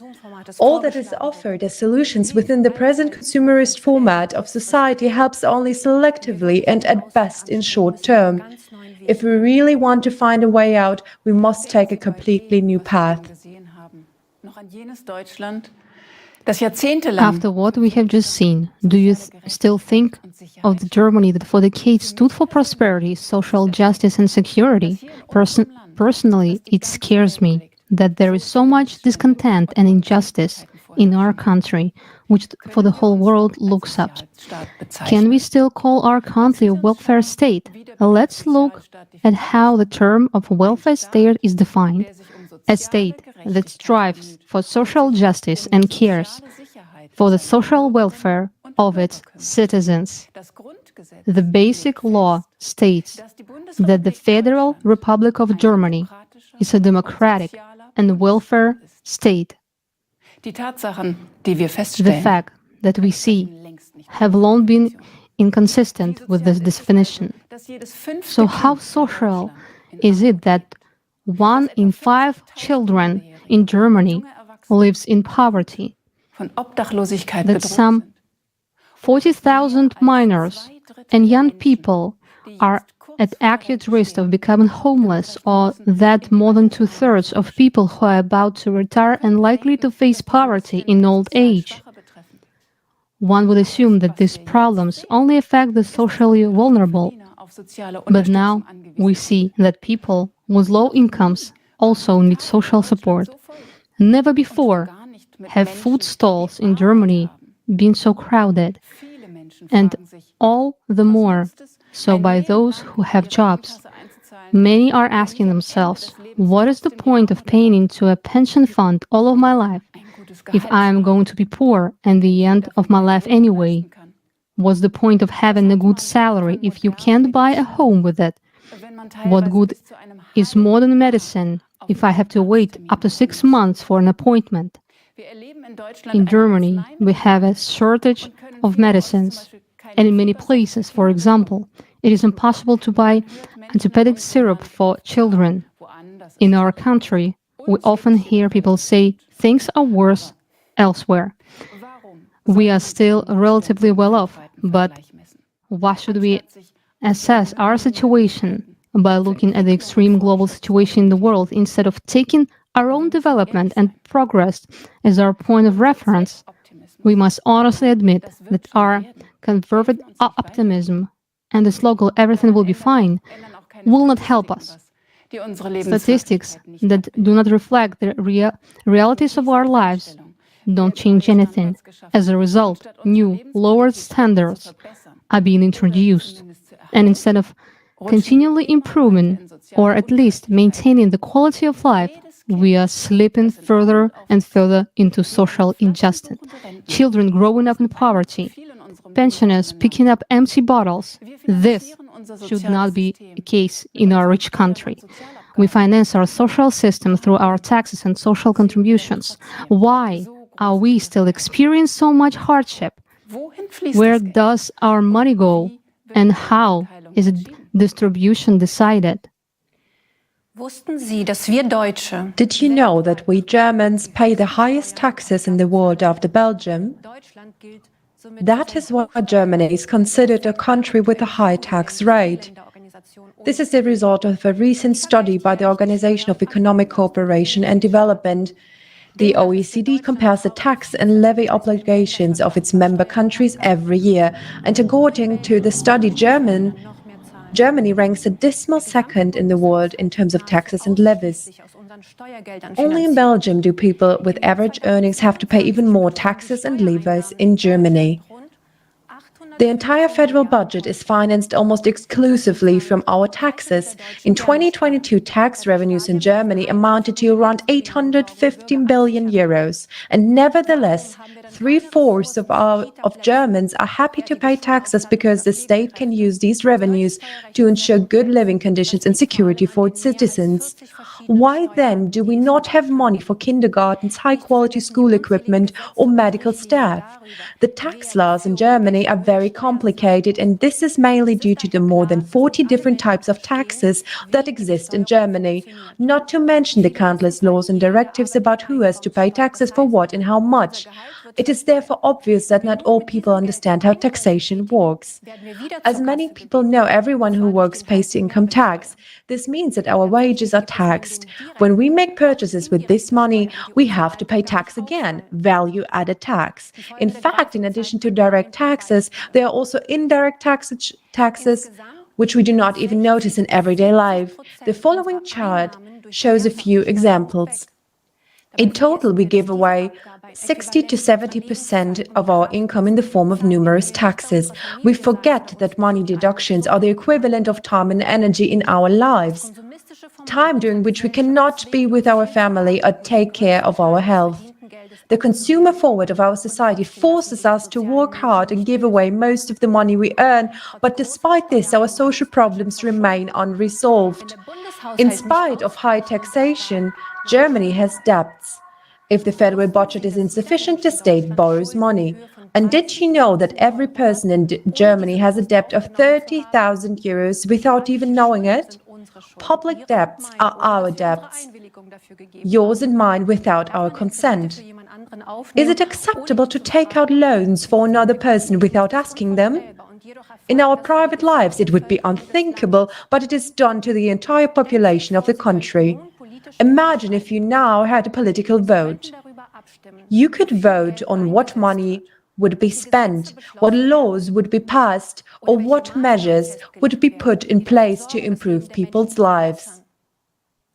Would you agree, for example, with the decision to place the heaviest tax burden on the middle class, which makes up 2/3 of Germany's population?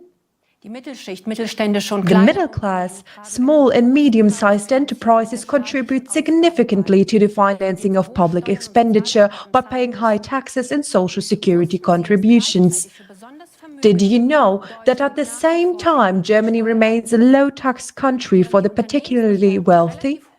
Although corporate taxation is relatively high, multinational corporations bypass on a huge scale the fair payment of taxes through shell companies in tax havens or use tax tricks and loopholes. If this money didn't go past the Treasury, we would have a lot more tax revenue for the federal budget. But would have been the effect?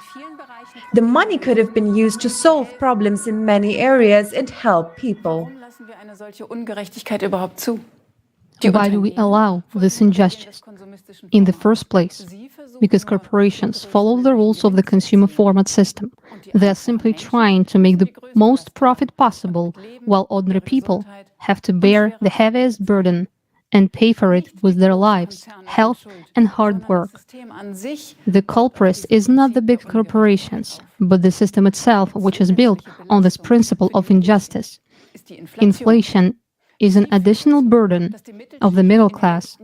It has already caused the middle class to shrink in the recent years, and it is under pressure.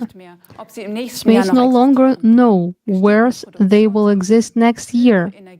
Production costs are rising, energy costs are rising, rents and interest rates on loans for businesses are increasing.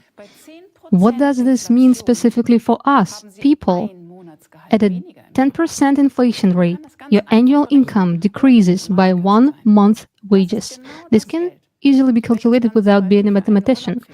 That's exactly the money you don't have enough for a holiday, for example. Experts say that inflation has just begun, and if we do nothing, once it gets worse, it will be hard to stop. We will soon take a closer look at the artificiality of crises and show that the format of consumption is programmed to create crisis and inflation. What are the consequences for our country? If the middle class shrinks, the economy will stagnate. Less will be spent, less will be produced. Tax revenues will fall. There will be less money in the federal budget, therefore, less budget for social services. By improvising the middle class, Germany impoverishes itself and loses its footing. while large corporations are moving production to other countries because energy and production costs are too high in our country, small businesses, bound by obligations, must suffer. As a result, small businesses go bankrupt, and the number of jobs decrease more and more. And then, what happens to people when they fall out of the middle class? We very much hope that these people do not slip into poverty. As we can see, the gap between the rich and the poor is widening. In times of crisis, most of the population will become poorer, except for those few who can profit from it. A prime example is the energy corporations that have made huge profits during the energy crisis. The crises of recent years are not the only reason for this outcome. They are a condominant factor of the consumer format. They have only highlighted and, of course, further exacerbated the existing inequalities and vulnerabilities of people in this consumer format of society. What processes are really behind this? Why is inflation currently affecting people so much? What could be the solution to the problem? We interviewed Murat Yildiz, an insurance specialist, investment advisor, and property specialist, about this. Let's hear what he has to say about it.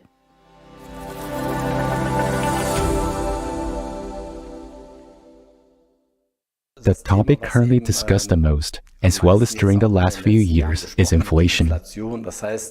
That means it has always existed. But now, during the last 2 to 3 years, inflation has been so high that unfortunately, everyone feels its impact, and every day, while shopping, we can see the value of money depreciate. In this respect, unfortunately, things look gloomy.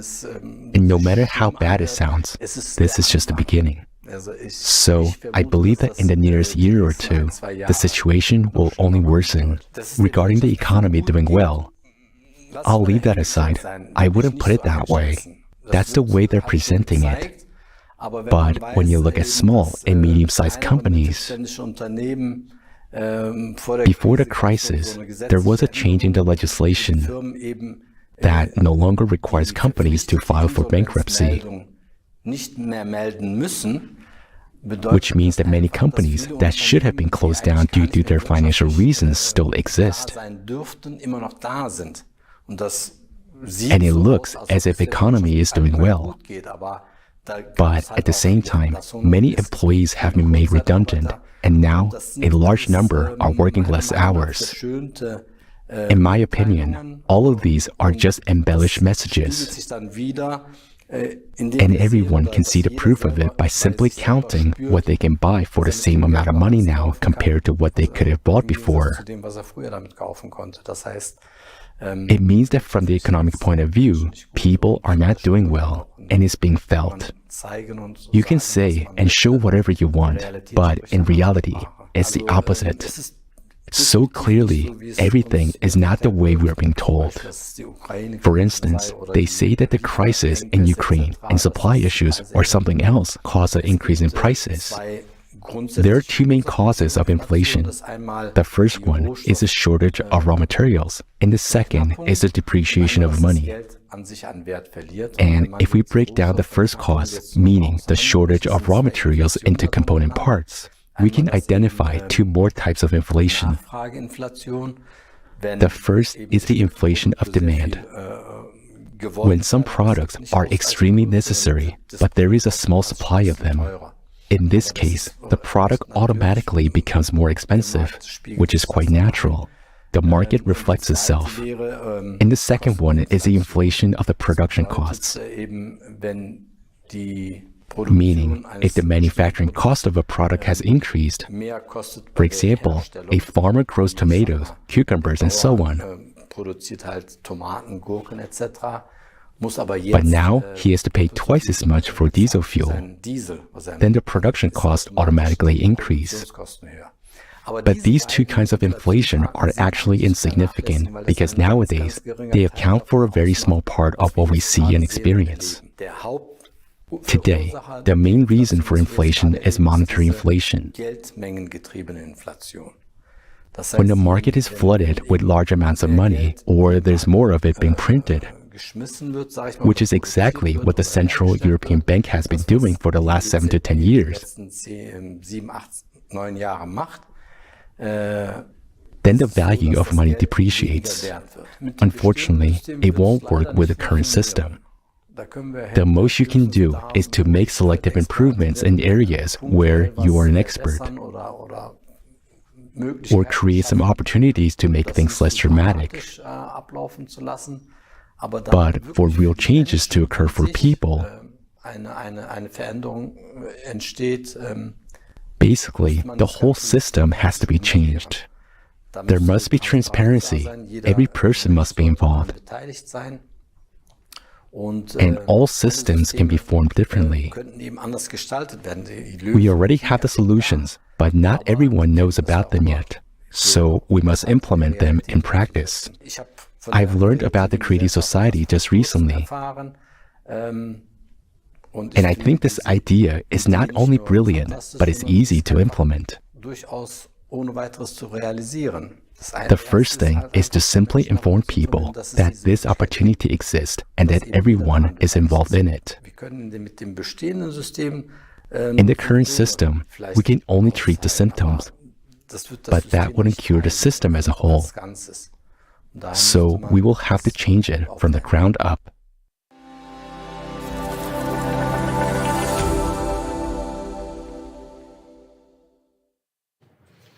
Warum ist unser jetziges konsumistisches Why is the current format of our consumer society not suitable for solving society problems?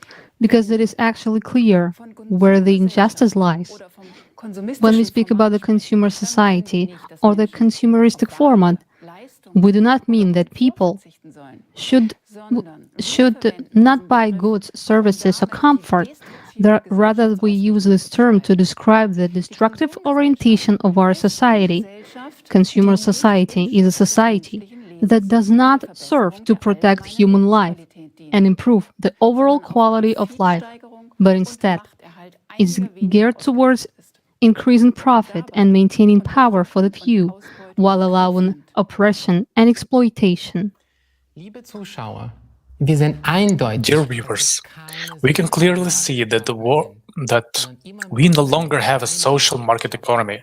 Instead, it is more and more of a pure market economy, where there is a market for every good and service, and when it comes to existential areas of our life.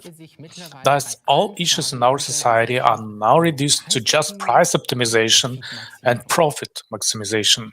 What impact does the continuous expansion of market-based approaches have on the German economy and society? Due to insufficiently profitability or lack of funding, clinics are forced to close, reduce bed capacity, and cope with staff shortages. At the same time, more and more expensive medications are approved for use, and pharmaceutical companies make billions of dollars in profits. We are paying for the second most expensive electricity, not only in Europe but worldwide, while our electricity supply is becoming increasingly unreliable, and we already have to prepare for massive blackouts. In 1/5 of Germany's territory, not every user has mobile coverage because it is unprofitable for mobile network providers to expand their networks across the country. In addition, we export 700,000 tons of waste each year to other countries because it is cheaper to recycle it there. However, in most cases, they end up in landfills or even in the sea. We import food produced with forced labor or child labor because it's cheaper. Why are we faced with this absurdity every day? The answer is always the same everywhere. We do not have enough money to solve the problems we have to solve. And this is not only the case in Germany. All over the world, people are confronted with absurdity and dissatisfaction. And the answer is the same. We do not have enough money. We always think that other countries have to adjust to our high standards in order to solve their problems. But even we don't have enough money to solve our problems. But is this really the case? Have we not been able to find suitable solutions both in Germany and abroad for so many years? And this is despite the fact that we have so many economists, experts, and consultants. Let's now look at some figures on a global scale. They all come from renowned research institutions and international organizations. To end global hunger sustainably, we need an additional $33 billion a year for the next 10 years. To provide social protection for children, mothers, retirees, and people with disabilities across the developing world, we need an additional $480 billion a year. We need an additional $707 billion a year for universal healthcare across the developing world for 6.6 billion people. This amounts to 1.2 trillion a year. That's a pretty big sum, which we obviously can't afford. But let's look at what we clearly have enough money for. We are currently spending $571 billion a year worldwide to subsidize renewables and electric cars, even though they are inefficient, unprofitable, and environmentally unfriendly. But one thing is certain, is that private profits are financed with the public money. That's the fact. Over the past 20 years, we have spent an average of $1.8 trillion a year on wars. That is, we spent money on steadily increasing private wealth and on killing each other. And it's even twice as much, $2.4 trillion, as we are spending on urgent solutions to pressing problems. Isn't that crazy? And at the same time, there are about 300,000 ultra-rich people in the world with a personal wealth of more than $30 million. Their total assets amount to $36 trillion. It turns out that we have more than enough money to solve all the problems on the planet. But we just don't do this.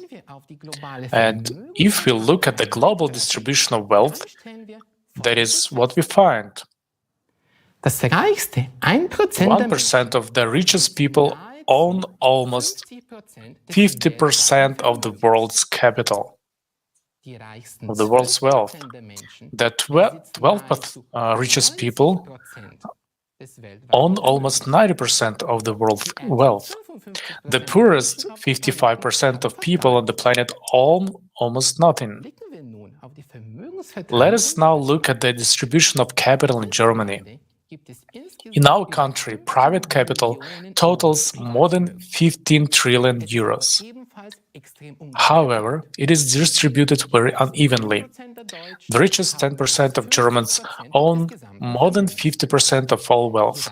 The richest 20% of Germans own about 80% of all wealth. The poorest 50% of Germans own almost nothing, and the poorest 60-70% of Germans have next to nothing.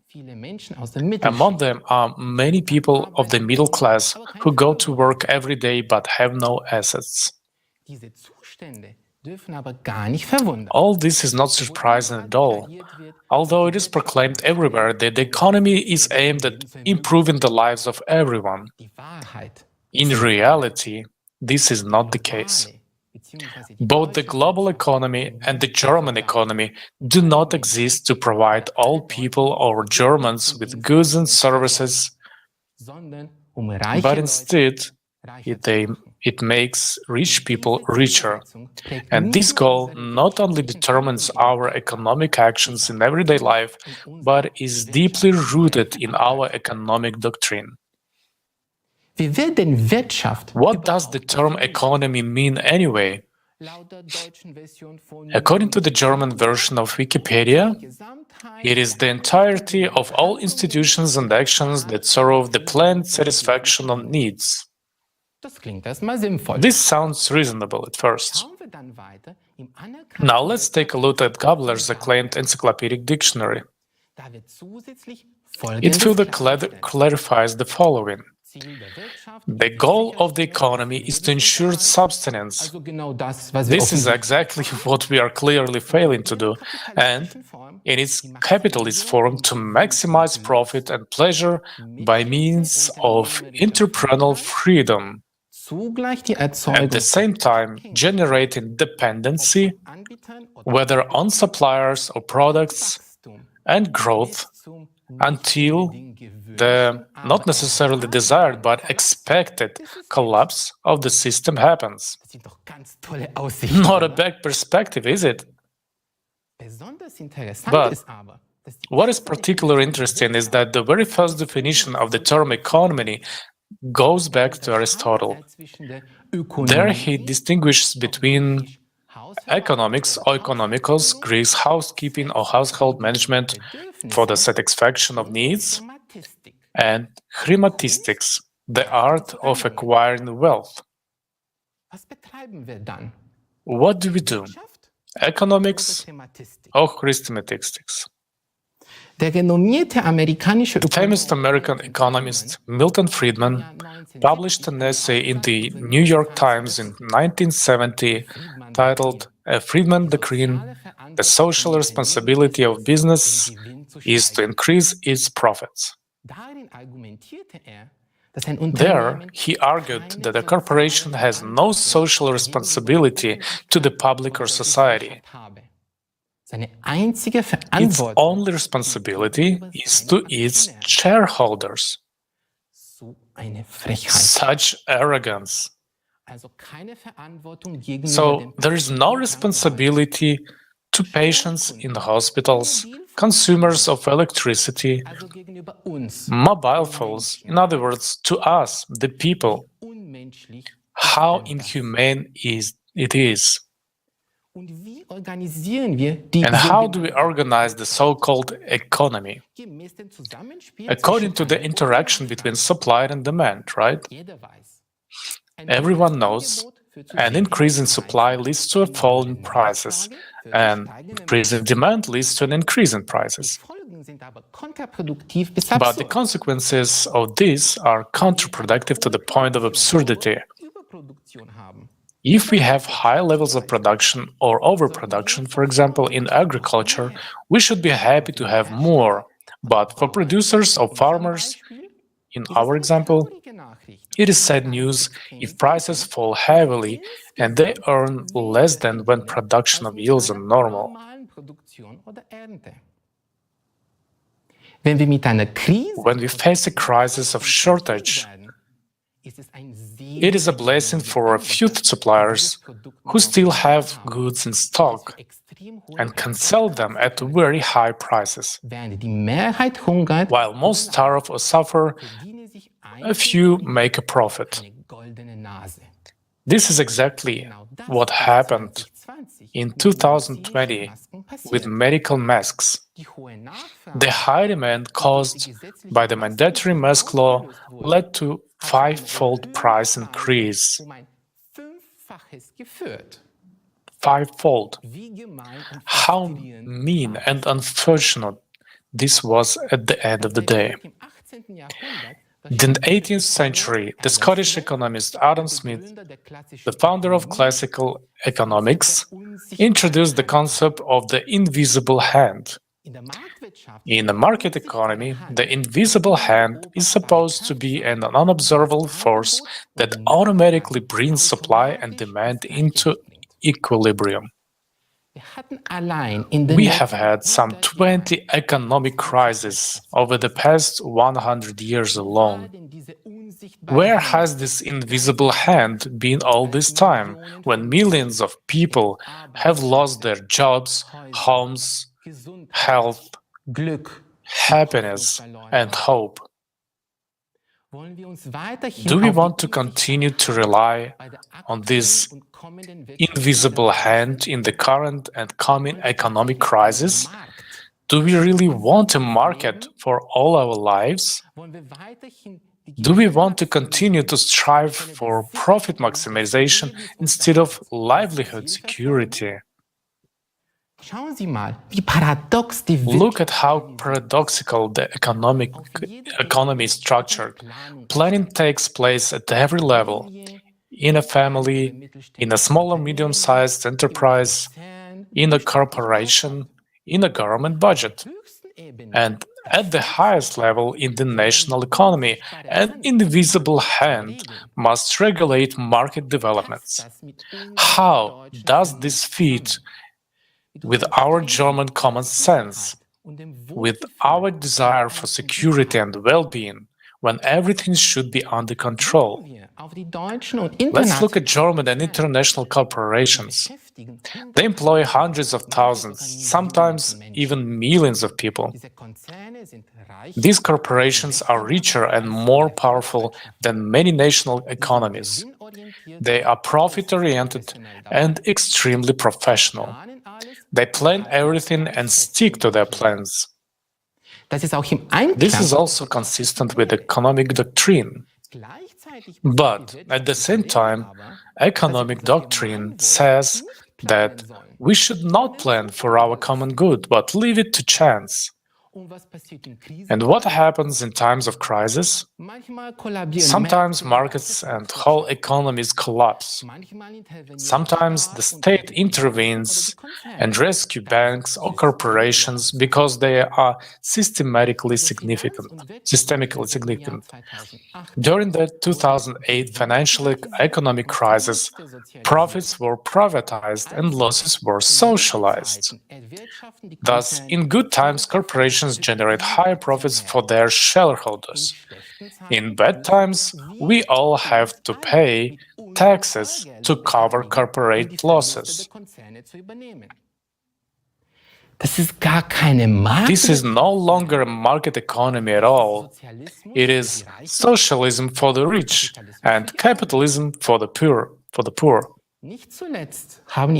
And last but not least, in the 2 years of the pandemic crisis, the 10 richest people in the world doubled their wealth to a combined of $1.5 trillion, while millions of people lost their only source of income. How absurd can this economic system be? It is by definition programmed to fall, to a collapse. It is particularly prone to crisis. It always favors the rich, and there's always a clear loser. This is we, the people. Vielen Dank, Christian, für deine Ausführungen. Ehrlich gesagt, Thank you, Christian, for your explanations. Honestly, it's quite sobering to hear that our economic system doesn't really provide for social justice because everything is aimed at increasing profits rather than meeting our real needs. Du hast recht, Sylvian. Yes, you're right, Sylvian. Even though we hear about economic growth every day, the population is getting poorer. At the same time, the definition of the concept of the economy says that it should provide people with a livelihood. But today, things are different. Social injustices in crisis are taken into account and even systematically planned. But does that mean that we should continue to do so? Ultimately, economics is an agreement between people, not a universal law. Exactly. It also means that we have the opportunity to create new conditions to build an economic system that will not provoke crisis. Now we can see that we are already heading towards the next big economic crisis, even if we can't judge it by the numbers yet. One thing is for sure, it can't continue like this. Changes will inevitably occur. Either there will be a collapse, or we will move to an economic model which can only be implemented in a creative format of society. Christian, at the moment, the economic experts of the Creative Society project have developed a new holistic model for our economy that will function differently and have a completely different vector. Could you tell our viewers more about this? Dear viewers, dear people, we urgently need a completely new economic model that guarantees sustainable benefits for all of us and will maximize our prosperity. I'm often asked, is this even possible? History shows us no positive examples. Yes, it is possible. And to do that, we have to fulfill only one basic requirement: unite in a creative society, in which human life is of the highest value, where all political, economic, and social activities are indeed directed towards the improvement of our lives. Freedom, health, safety, security, environment, and so on. This is possible only in an absolutely transparent and self-governing society in which there is no power. In a society where responsible and constructive management, in a society with no rulers, but with rules. As such conditions have been missing in society for centuries, all previous economic systems aided maximizing power and or profit are therefore failed. Moreover, we have currently reached a certain technological level that opens up completely different possibilities. The information you are about to hear is very important. It is life-changing. So please pay attention as we explore how our economic model will function.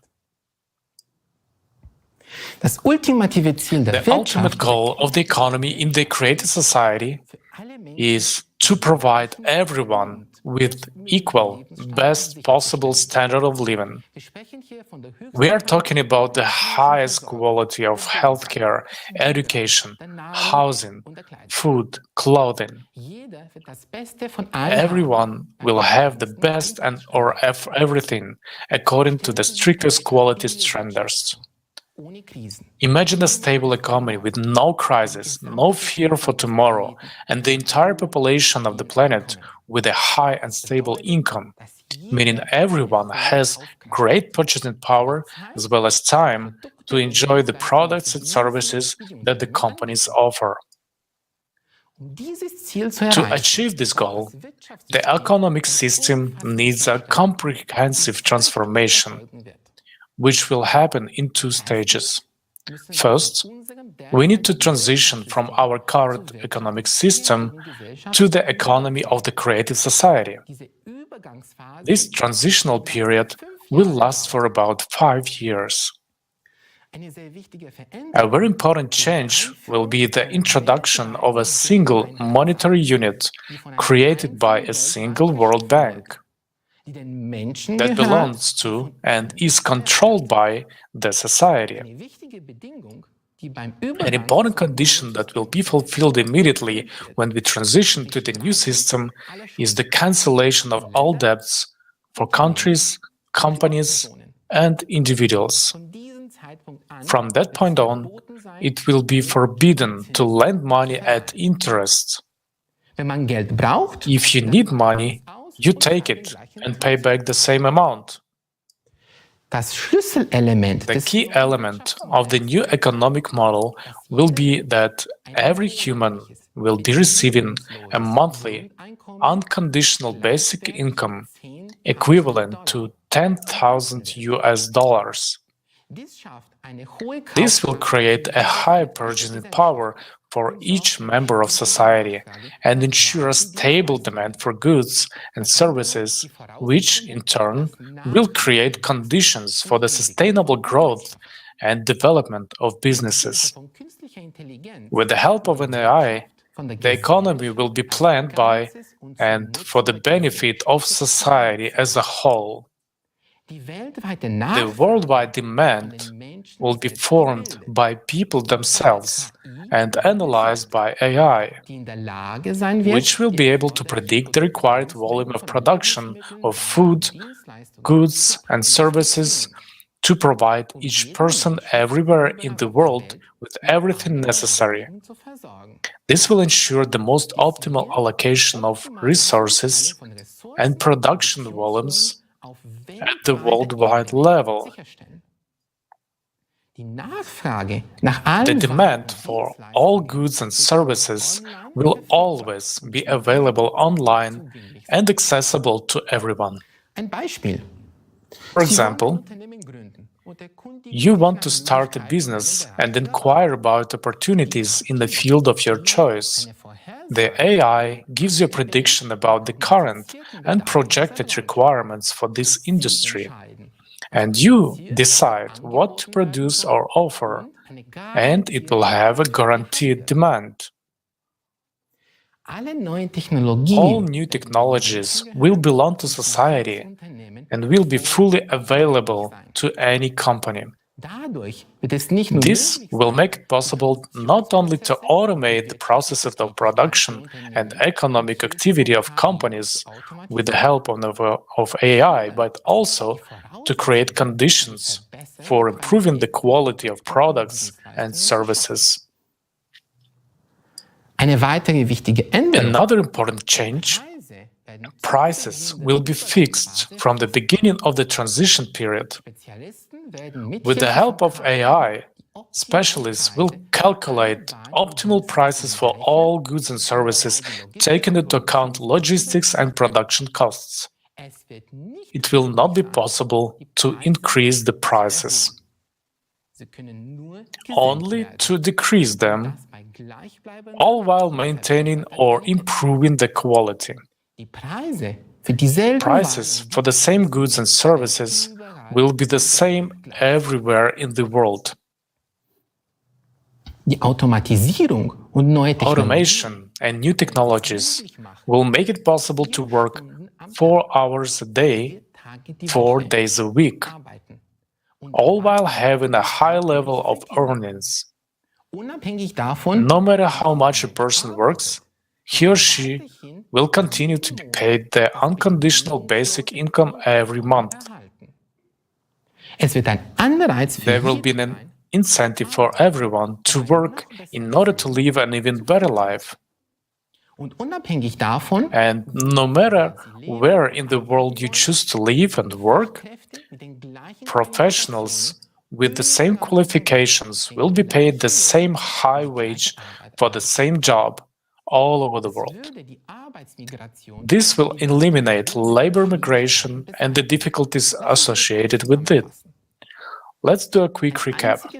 A single World Bank, owned and controlled by society, a single unified monetary unit, no interest on loans, and fixed prices completely remove the risk of inflation and crisis in the economy. We no longer need to seek for the balance between supply and demand for money, between the amount of money in circulation and goods and services on the market. If today the competition is built on money, on price reduction, in the transitional period, companies will compete on quality.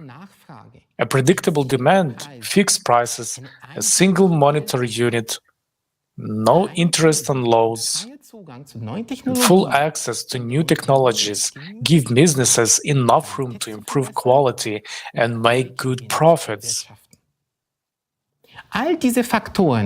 All these factors will create conditions for healthy competition and will stimulate the production of higher quality products.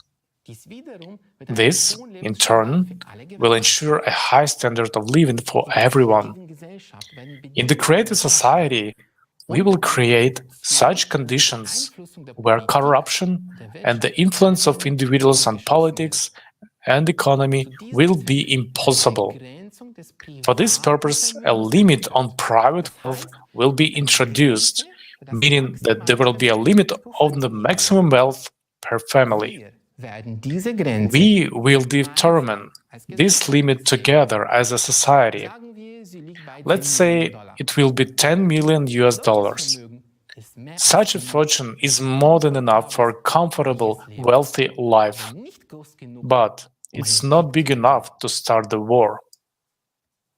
The world's resources, strategic industries, and life-supporting enterprises will belong to the entire world community, including the mining industries, energy production, development of new technologies, healthcare, the production of medicines and medical equipment, the telecom infrastructure, the financial system, and large agricultural enterprises. At a certain point in time, after preparing all the necessary conditions and maintaining a new economic framework, we will choose a date on which the new economy of the transition period to the creative society will start. At this point, the currencies existing in different countries will be exchanged for the new unified monetary units. The exchange will be made taking into account the wealth limit. If the savings exceed the maximum threshold set by society, the rest of the money is not exchanged. At the same time, all debts will be nullified, prices will be fixed, and the unconditional basic income will begin to be paid to every person. Wir lesen oft in den Kommentaren und werden Folgendes gefragt. We often receive questions in the comments because people cannot imagine this at all in the current consumerist format. Where are we going to get the money in the new economic model in order to pay everyone an unconditional basic income of 10,000 US dollars? This is indeed a very good question. But before we answer that question, let's understand that money actually is what money actually is in general. We use money as a medium of exchange to facilitate the purchase of goods and services. It doesn't matter whether it's made of metal, paper, or it's just numbers on a screen. For centuries, gold and silver had been used as money. But over time, people came up with the idea of depositing their gold in a bank and getting a receipt stating that the bank owed them that amount of gold. These receipts or banknotes were used as money. This system was called the gold standard. But after the 1970s, the gold standard was abolished altogether. Governments around the world decided that money would no longer be backed by gold, and now money is not backed by anything. Where once the value of money was determined by gold, now it is only backed by our trust. Money is simply an agreement. Anyway, in a world where you have to pay for everything, we depend on money, and people spend most of their lives earning money. And for money, we are willing to do what we are told. Whoever has the money has the power. More money, more power. In the consumerist format of society, money is the key instrument of power. And this instrument has a master. So, who is the master of money today? In today's financial system, money is created by the central banks of the countries, although these banks do not always belong to countries. In the United States, for example, the central bank is the Federal Reserve. But did you know that the Fed is owned by private bankers? But more interestingly, over 90% of the money is created digitally by the private banking sector. So most of the money in the world is private. It is owned by someone. It does not belong to the government. It's private property. There are trillions of dollars in private hands at the moment. That's the root of the problem. Money belongs to a small group of people, not society. And no matter how we try to earn it, the money always goes back to its owners. But here's the good news. Economics is not an exact science. There is not a single law in economics, like the law of gravity in physics. In economics, there are no axioms or postulates. The economy is simply an arrangement, an agreement between people. And that means that we can change it. We are used to thinking that money belongs to someone else. It is public, international, private. But in the creative society, money will belong to society itself. As we said earlier, there will be a single World Bank that will be owned and controlled by society. The function of this bank will be to create and redistribute money for the needs of society. A new, single, unified monetary unit will also be introduced. With this introduction, other currencies will cease to exist and all savings and income will be exchanged for them. Private banks will no longer be able to create money, and there will not be private banks anymore.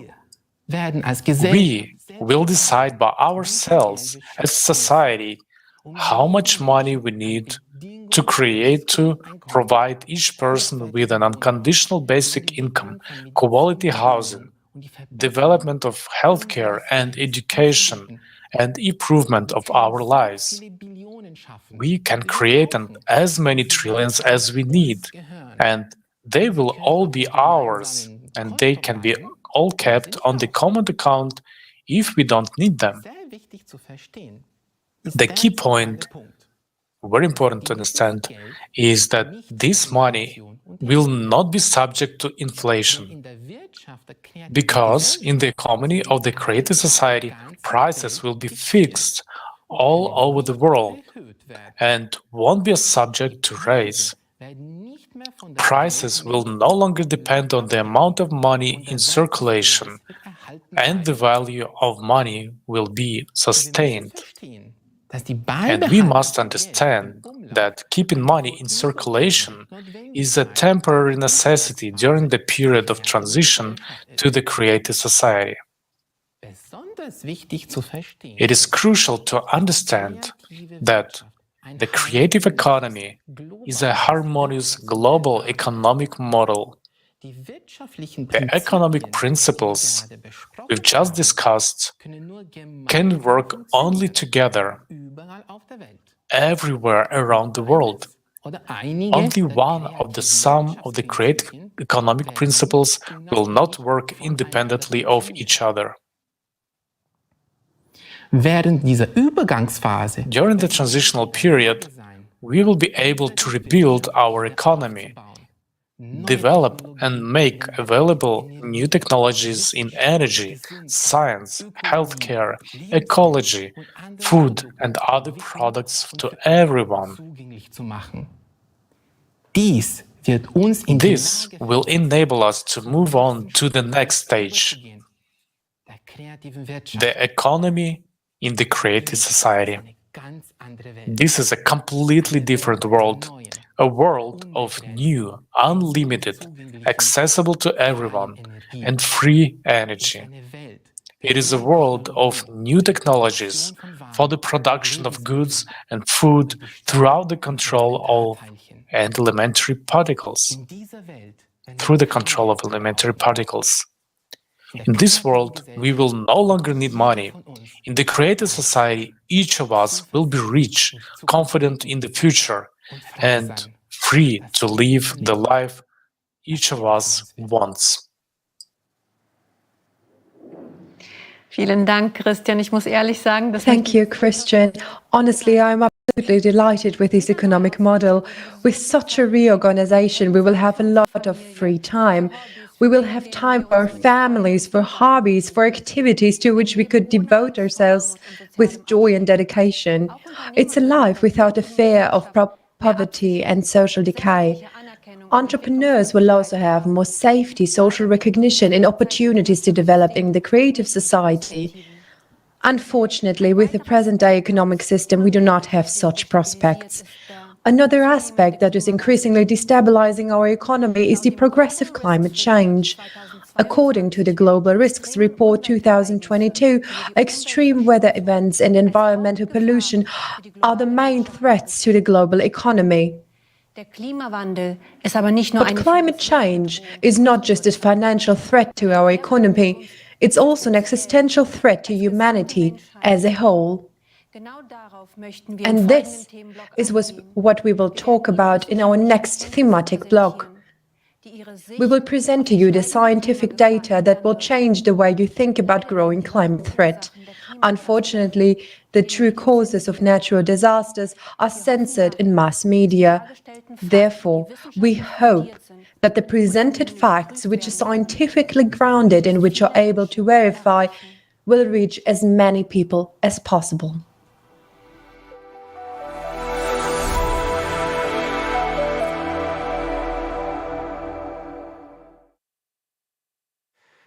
Liebe Zuschauer, Dear viewers, nowadays, not a day goes by without reports of climate-related disasters in which people suffer and lose their lives.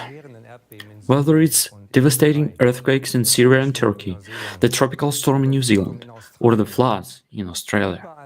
Everywhere in the world, anomalous events with catastrophic effects on people and nature are on the rise. At ever shorter intervals, the climate is setting new records of the century. We in Germany observe these events from a distance and think that it affects us rather less, since we are not exposed to volcanic eruptions, tsunamis, or severe earthquakes. In the big headlines of international news, we only see the big events, and what is happening on our doorstep seems rather small and not so serious. Is that really so? Does the climate spare us? The volunteers of the Creative Society project have been carrying out climate monitoring worldwide for many years. Using publicly available sources of information, countries' weather services, media, digital monitoring platforms, and, above all, communication with the eyewitnesses of natural disasters. The information collected is reviewed and analyzed. This allows us to have a holistic picture of what is happening on our planet. In the following video, our international team took a closer look at the events of the last few years in Germany and put them together.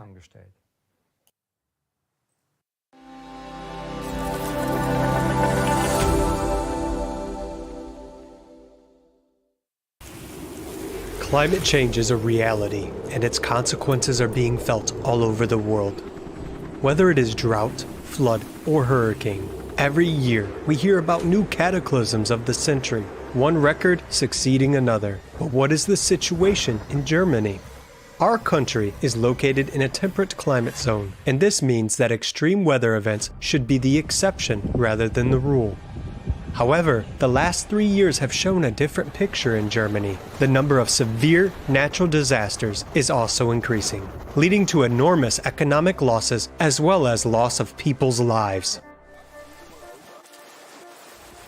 As for meteorology, the year 2022 broke many records around the world. The average annual number of storms in Europe has increased by nearly a factor of 17, starting from the year 2000 up to the present day. The storms did not spare Germany either. This was the first time such a cascade of devastating storms was observed in the country. In February 2022, there were 4 storms in a row with wind speeds reaching 162 kilometers an hour. This led to numerous accidents and significant damage to a large number of power lines and buildings. Sadly, 6 people died. The economic damage was enormous. In just 4 days, Hurricanes Yelena, Zeynep, and Antonia caused insured losses of 1.6 billion euros. This amounts to about half the total annual average of storm losses in Germany. On May 20th, 2022, at least 8 tornadoes were registered. Such a large number of tornadoes is referred to as a tornado outbreak. 3 of them struck the cities of Lippstadt, Paderborn in North Rhine-Westphalia, and Holzminden in Lower Saxony. Each of them was an F2 category with wind speeds reaching 250 kilometers an hour. Analysis of satellite images showed that the tornado in Lippstadt left a devastated swath up to 950 meters wide and an overall length of 13.4 kilometers, according to insurance estimates. The damage amounted to about 50 million euros. In Paderborn, 43 people were hurt. 13 of them were seriously injured. The tornado left a trail of destruction up to 400 meters wide and 23.5 kilometers long. The storm damaged more than 100 buildings and toppled about 1,000 trees. The city of Paderborn estimates the damage of almost 150 million euros. The typical season for tornadoes in Germany is summer, but on November 17, 2022, an unusually strong tornado struck the northern part of the federal state of Saarland. 2022 was the tornado season with the highest damage in recorded history.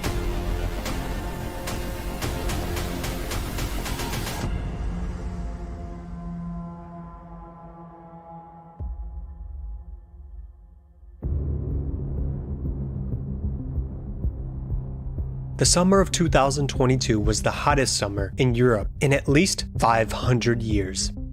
It is unusual that the highest daily temperature in Germany was recorded in the north of the country.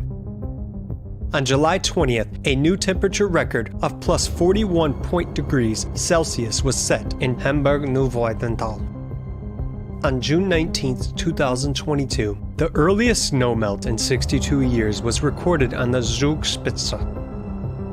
The height of the snow cover was only 84 centimeters. The year before, it was 4 meters during this period. New heat records have been set this winter. Local weather stations recorded almost 950 temperature records in Germany between December 31st and January 2nd. In Weilhambach, in the Walheim-Schongau district of Upper Bavaria, the thermometer showed plus 20.8 degrees Celsius on New Year's Eve. Despite the pleasant weather, this is a frightening trend.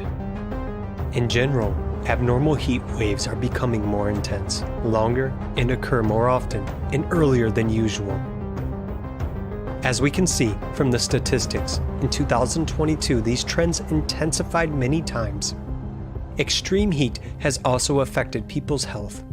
Its negative impact on the cardiovascular system poses a direct threat to life. The heat and lack of rain led to the worst drought in Europe in 500 years. At least 64% of the EU territory was affected.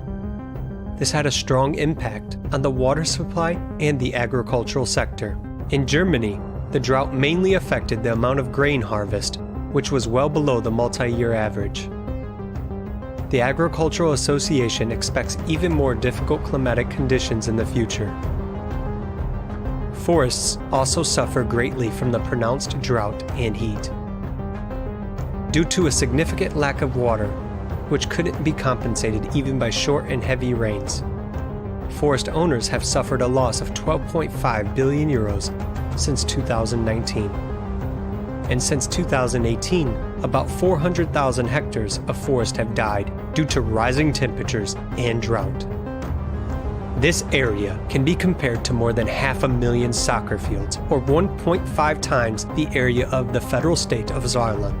The condition of water bodies in Germany has also deteriorated sharply as a result of the drought.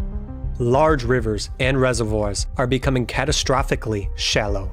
The water level of the Rhine, one of Germany's most important trade arteries, has dropped to a record low. Shallowing of the Rhine caused a chain of problems. Shipping was practically halted. Supply chains were interrupted, resulting in a fivefold increase in transportation costs. Low water levels in the rivers also affected energy suppliers, because, on the one hand, coal transportation was severely hampered, and on the other hand, the output of electricity generating power plants had to be reduced in order not to endanger the river ecosystem by discharging warm water from the cooling systems. The pronounced impact of the drought on the rivers of Europe is evidenced by the so-called hunger stones that have resurfaced across the Rhine, Weser, and Elbe rivers. They became visible due to extremely low water levels. These are ominous signs marking years of drought and periods of famine. In Germany, which is usually so abundant with water, reports of water shortages are no longer a rarity, as evidenced in particular by the dire water shortage situation in eastern Germany. 2022 was a record year of wildfires in Europe. Severe wildfires broke out in various European countries including Portugal, France, Italy, Germany, the Czech Republic, and Spain. As of October 15, 2022, their area was 772.5 thousand hectares. This is 3 times the size of Luxembourg. The European Forest Fire Information System, Copernicus, recorded 32 large forest fires in the past year. A total of 4,300 hectares were affected, an area larger than 6,000 soccer fields. Studies show that there has never been such a large number of wildfires in the last 100 years as in 2022. According to the calculations of the working team of the Federation of German Forest Owner Associations, AGDW, the damage in 2022 also reached a record level of approximately 30 to 40 million euros. The total damage to health, nature, and the economy far exceeds 600 million euros. Periods of extreme heat contribute to abnormal precipitation and hail. Long-awaited cooling often leads to the other extreme. In 2022, a new annual record of 8,000 cases of large hail, over 2 centimeters in diameter, and 1,300 reports of very large hail, over 5 centimeters in diameter, was set, surpassing the previous record in 2021. In Europe, 215 people were injured and 1 child killed in a hailstorm. In Germany, more than 25,000 hectares of farmland were destroyed by hail, resulting in a loss of about 50 million euros.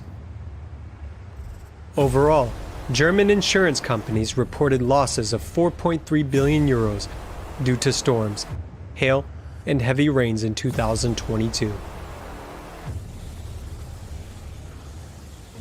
While 2022 was marked by drought, 2021 was characterized by extreme precipitation and catastrophic flooding. On July 14th and 15th, 2021, heavy rains in Germany caused floods devastating entire regions. According to the German Weather Service, up to 150 millimeters of rain fell in 2 days in Rhineland-Palatinate in North Rhine-Westphalia, The water level in the Ahr River has reached a historical record of more than 5 meters. Of course, we were always watching the level of the river and seeing how sharply it was rising, the water. But we never imagined that it could reach here. The message said, Ahr rises 50 centimeters every 5 minutes. I think it was 10 minutes and the water was already there, and we were trapped back and front. This is one of the worst natural disasters in Germany, claiming more than 180 lives. 766 people were injured. The damage is relative, both material and health damage. Because I had to free myself from a stuck car at night. This flood was completely unimaginable for all of us. It was a tsunami-like flood. Here, cars were floating in the streets, and there, 3 bodies were also floating in the streets. It was at 4 or 5 in the afternoon. That means that from that moment, there was probably not much that could have been done in Oberrah. It was 600 meters away from me, and it could have been prevented. No need to talk about advance warning. It just wasn't done enough. I kept looking outside. I was up all night, would watch the water rise, and I always thought, God, there's got to be a boat coming through. At night we tried to call the police and firemen. They just said, we can't help. As of 2021, the German Insurers Association estimated insured damage from natural disasters in Germany at 12.6 billion euros. More than at any time since statistics first began since the 70s. Up to this day, more than a year and a half after the July 2021 flood in the Ahr River Valley, described as the most devastating in a century, affected people cannot return to their homes. The place where we live in Germany is a tragedy. We help everywhere. We help everyone.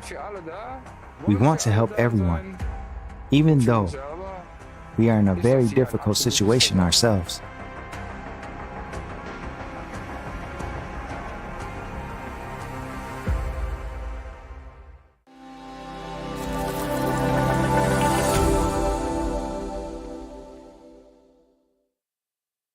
This video has clearly shown to us that climate change, with its intensifying natural disasters, is affecting our country already today, causing great destruction and financial losses.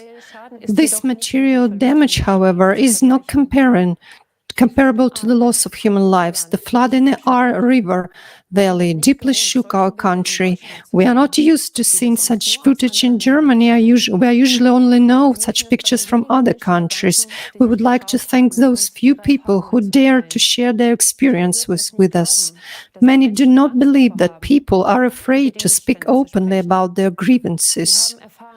We have learned that to this day, not all people have been financially supported, and many are still suffering from the consequences of the flood. This is happening in our country. Despite the fact that billions of euros of aid were promised, only a little part of this money has been actually paid. Although survivors report very praisingly and positively about the support and help they received from ordinary people, neighbors and volunteers, but this help was far from being enough to cope with the consequences of the catastrophe. These events show us that a high-tech country such as Germany is obviously unprepared even for regional disasters to quickly protect human lives and provide the necessary help in time. In the Ahr Valley, the system of communication between public authorities broke down completely. Therefore, important coordination tasks could not be ensured. Instead of drawing the right conclusions and uncompromisingly coping with mistakes, spendings of the Federal Agency for Technical Relief were cut in 2023 federal budget. The cost of the Federal Warning Day in Berlin at the end of 2022 also shows us that the necessary consequences were not drawn from the experience of the disaster in the Ahr Valley. Only 20 out of the planned 400 warning sirens were installed. So how are we prepared for the new disasters, which will definitely increase and aggravate? Can we be sure that we will be warned beforehand? Can we expect to have a coordinated assistance in time? Another question which we have been dealing with for a long time, whether we can do anything to counteract climate change. After all, there is a broad scientific, political and social consensus that the main responsibility for climate change lies with human activity.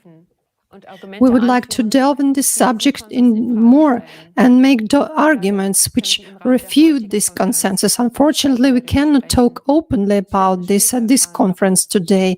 Later on, you will find out why. We have been observed that despite all our efforts to combat climate change, the number and severity of natural disasters around the globe are increasing. This is what we would like to talk about with the participant of the Creative Society project, Dr. John An. Hello, John. Greetings. John is joining us live from the USA. He has a PhD in chemical engineering from the Technical University of Munich and a Master of Science from the University of California, Berkeley, as well as the MBA from the Business School in Seed. But John is also a member of the International Scientific Community, which was created at the platform of the Creative Society. .com platform. The members of these scientific communities are just like us, volunteers of the Creative Society project from more than 180 countries of the world. John, could you please tell our viewers more about the particular mission of this scientific community? So first, thank you very much for the invitation. It's really an honor to be here. So the focus of our community is to study the true causes of climate change. We connect not only scientists, but also experts and independent researchers to provide the public with truthful information about the processes that are taking place on our planet. What makes this community so special is really the approach. Currently, scientists investigate only from one angle. For example, volcanologists rarely talk to glaciologists. Climatologists generally don't collaborate with geologists. While they're experts in their own field, scientists typically don't have understanding in adjacent disciplines. In fact, it's not even their task to see what the overall picture looks like. But in our research, we take interdisciplinary approach. And thanks to this, we can see the whole picture of what is going on with our planet.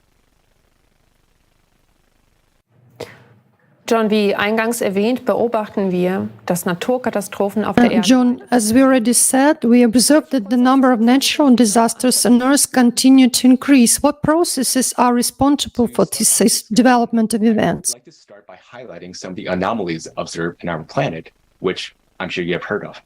The first is the melting of glaciers in Antarctica. Now, many people believe that Antarctic glaciers are melting uniformly throughout the continent. That is not correct. The glacier mass in West Antarctica, represented by the teal color on the graph, has been melting quite fast since 1995. But on the other hand, the yellow color on the graph, representing the mass in East Antarctica, hasn't changed much over the last 30 years. How is this possible? Geologists are well aware that West Antarctica is a relatively young continent with a thin crust, as shown on the left by yellow and red colors, while the eastern part is a thick, massive plate shown in blue and purple. Furthermore, volcanologists know that the Antarctica is an active volcanic region with about 140 volcanoes under its ice, most of which, as you can see on the right, is located in the western part of Antarctica. Why this matters? Because according to multiple studies, magma is rising. When magma rises, it activates volcanoes, which are located underneath the melting glaciers in the west. Moreover, this heat flow from beneath would impact the most where the crust is the thinnest. This is Western Antarctica. In other words, the glaciers are melting from bottom up. One piece of evidence indicating the rise of magma, or heat flow from beneath, is the temperature change of the Weddell Sea, which is located off the coast of West Antarctica.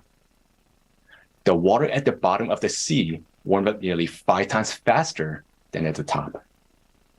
This happens because most of the heat is coming from the bottom, not from the sun. Another evidence indicating the rise of magma is an increase in seismic activities. The number of earthquakes is shown on the graph on the left, and the magnitude, or the total energy release, shown on the right, have been increasing since 1995. The increase in seismic activity also correlates well with an increase in global temperature. Let's have a closer look at the location of earthquakes before and after 1995. As you can see on the screen, earthquakes are now emerging in regions where they have never been before. Moreover, earthquakes have started to occur in waves and synchronize around the world. We had an example of this in Turkey and Syria last month. First, earthquake of magnitude 7.8 and 7.5 occurred on February 6th, followed by a series of earthquake cascades around the world. And just 2 weeks later, earthquakes of magnitude 6.4 and 5.8 occurred again in the same region. This scenario is developing according to our mathematical model, which was described in the forum Global Crisis, Our Survival as in Unity last November. And unfortunately, we will be witnessing many more earthquakes in the coming years. One final note is that the international seismic agencies have been downgrading the magnitudes. And since 2015, they have been concealing the increasing number of earthquakes and thus misleading the public such that many people are not aware of increasing seismic activities around the world. This topic was also discussed in the forum. The earthquakes in Turkey and Syria have shocked the whole world. Volunteers of the Creative Society are currently preparing a report with numerous eyewitnesses where we will show what people are going through and how much all this affects all of us. This report will be presented at the upcoming forum Global Crisis, There is a Way Out, which will take place on April 22nd, 2023. In addition to the growing climate challenges, the forum will discuss such topics as the collapse of the world economy, the threat of the development of artificial intelligence, and the aggravating climate crisis. This forum is a very important event for all of us. People from all over the world will find out together what solutions are available to us as united humanity to face the challenges of the future. Let's return to the question why such events will become more frequent. John, you've pointed out that earthquakes are becoming more frequent and stronger because of the rise in magma. But what is the cause of this? Let's go back to 1995, when a series of changes began to occur inside our planet. As shown on the slide, one example is that since 1995, the magnetic North Pole started to drift quicker, about 4 times faster than the norm. Also, the magnetic field has weakened by 15% from the norm by 2015 and declined even further since then. We're now seeing, as a result, the northern lights becoming more intense and penetrating to more southern latitudes. Furthermore, unusual phenomena in the atmosphere have been observed recently in different parts of the world, including Germany. And since 1995, the rotation axis of the planet sharply shifted, as indicated on the left, and moreover, the rotational speed of the Earth, which typically goes through cycles of acceleration and deceleration, began to accelerate much faster in recent cycles, as shown by the right by the steeper yellow lines. Now, what could cause the changes in the magnetic field, axis of rotation, and the speed of rotation? It is a core of our planet, something that synchronizes and stabilizes all processes on Earth, something that has been stable for a long time. But the core abruptly shifted to the north, towards Siberia around 1998, and it is now destabilized. Why is it significant? Do you recall the emphasis on the rise of magma? The destabilization or imbalance of the core accelerates the rotation. You can imagine a wobbly sphere, increases the centrifugal force, and causes magma to move further away from the center towards the surface. And when magma rises, it exerts more pressure on the Earth crust, which triggers seismic activities and opens up new fracture zones. This allows water from the surface to escape into the Earth's interior, drying up lakes and rivers, even though precipitation and floods are increasing. In addition, the rise of magma causes increase in volcanic activity, heating of the glaciers and oceans from bottom up. Okay, so the processes we are observing are all related to the changes in the Earth's core, which have been registered since 1995. What actually triggered those processes? Is this a unique phenomenon? It is related to cyclicity. Every 12,000 years, our planet goes through major climate changes, has more natural disasters like what is observed in recent times. For example, geomagnetic excursions occurred about every 12,000 years. According to geological evidence, the magnetic field has weakened during this period, similar to what is happening today. Moreover, the ice core studies indicate that the volcanic activities increase every 12,000 years. This is shown by the figure on the left. Note the periodicity of the big red circles, which reflects the size of the eruptions. You can notice that the volcanic eruptions are particularly more catastrophic every 24,000 years, and we are currently about 24,000 years ahead from that previous period. So what does that tell us? We're about to go through major climate catastrophes. What we have seen so far is only the beginning. Many more are ahead. And based on our mathematical model, already in 2028, just 5 years from now, there will be nearly 700 destructive earthquakes per day. Life will soon become unbearable. In addition, economists from various countries estimate that the world's GDP as early as 2030 will not be able to cover all the losses from natural disasters. Our planet had made through previous cycles, albeit with great losses, but not this time, because we humans have destroyed the ecology of our planet and killed its immunity, the self-defense system. More on this topic was voiced on last November's forum. Watch it, and you will understand that we urgently need to act. This information gives us entirely new prospects of perspective of climate change as opposed to what we understand by it today and how we try to solve this problem.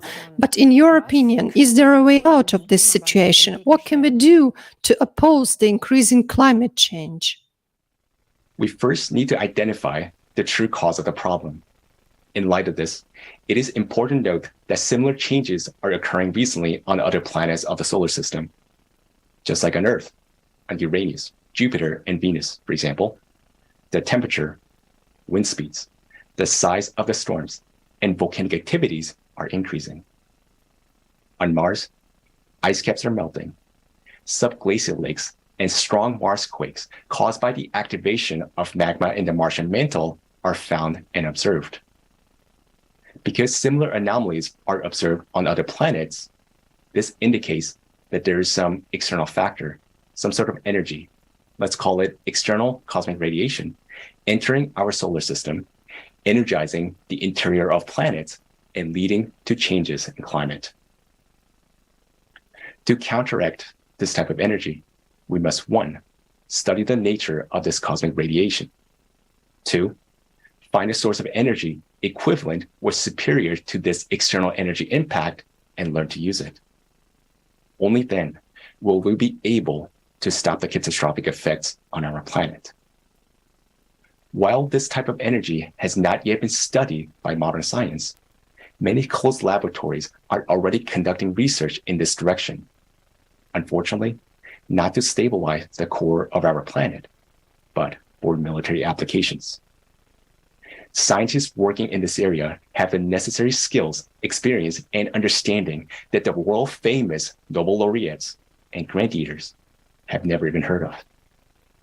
But these essential scientists will not be able to work on our survival because no countries will let them, as long as our world continues to live in a consumerist format, the format of the eternal race for domination, influence, and power. Because every state in the race for domination will hide its real best minds to the very last.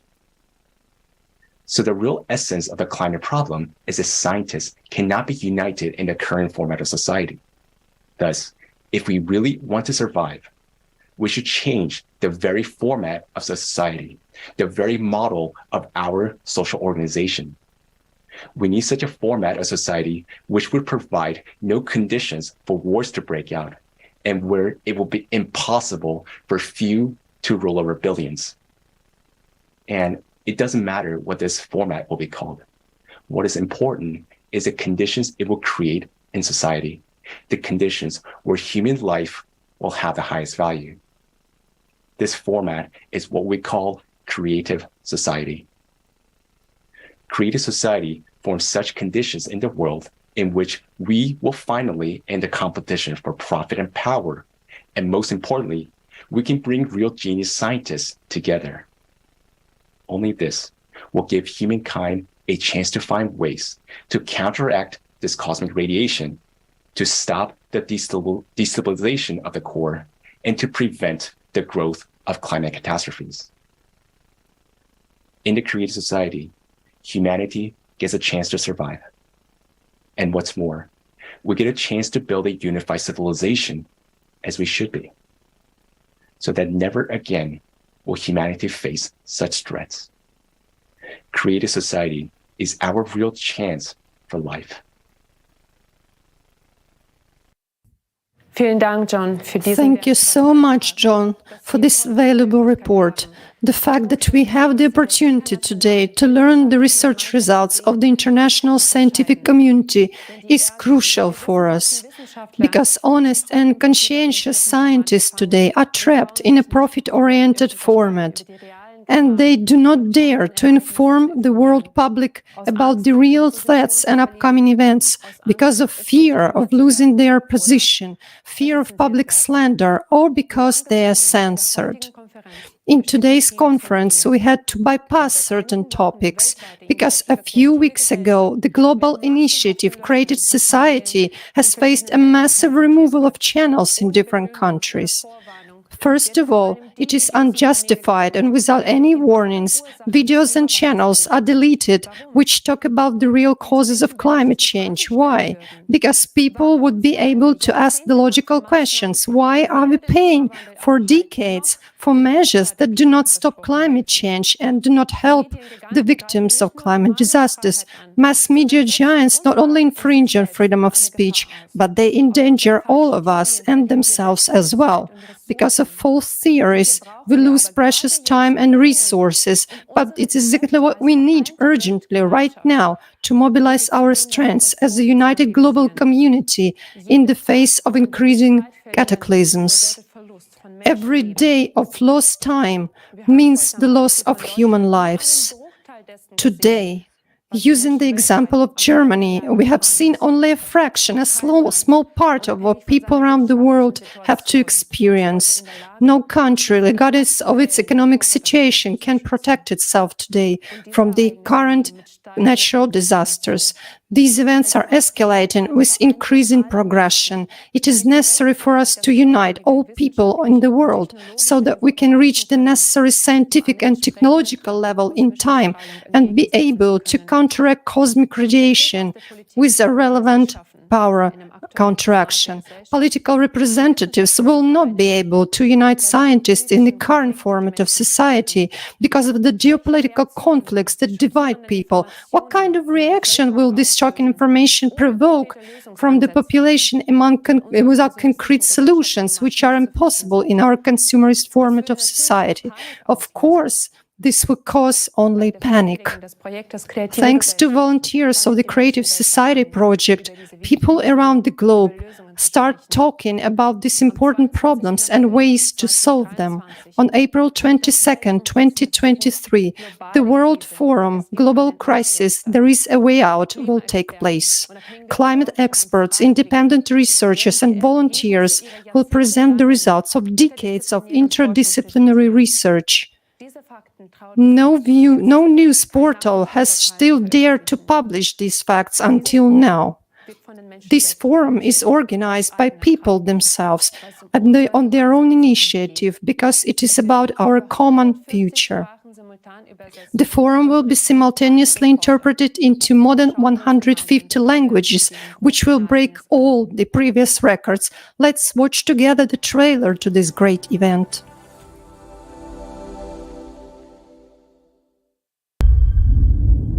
We tell the truth that is hidden from people. We are independent volunteer researchers from 180 countries. We conduct interdisciplinary research that no other institution or organization in the world can handle. The global crisis is a terrifying reality that has engulfed our world and will soon completely destroy it. Unfortunately, most people today are unaware of the impending threat. On November 12, 2022, at the International Online Forum, Global Crisis, Our Survival is in Unity, there was presented a shocking climate forecast based on our mathematical model. Now, we know the exact date of our planet's destruction and the natural disasters that will cause it. This climate report is the result of 26 years of hard work by a huge number of volunteers, scientists, experts, and independent researchers. The climate Cerberus is gaining strength with each passing day. It is obvious that if we don't take any action, all of humanity will perish. On April 22nd, 2023, at the next International Online Forum, Global Crisis, There is a Way Out. You will learn what events will occur on our planet before the year 2036, and why the destruction of the planet is not the worst thing that humankind will have to face. There are only a few years left to change the course of events. We still have a chance, but in order to use it, all people must learn about it. Today, the future depends on everyone's choice, and the choice is simple: to preserve life on Earth or not. To prevent fatal events and find out what you can do to save humanity, join the International Online Forum Global Crisis, There is a Way Out, on April 22nd, 2023 at 1500 GMT. Join in. Spread the word about this forum on all platforms, in all social media. Everyone should know about this forum. The official website of the Creative Society International Project, creativesociety.com.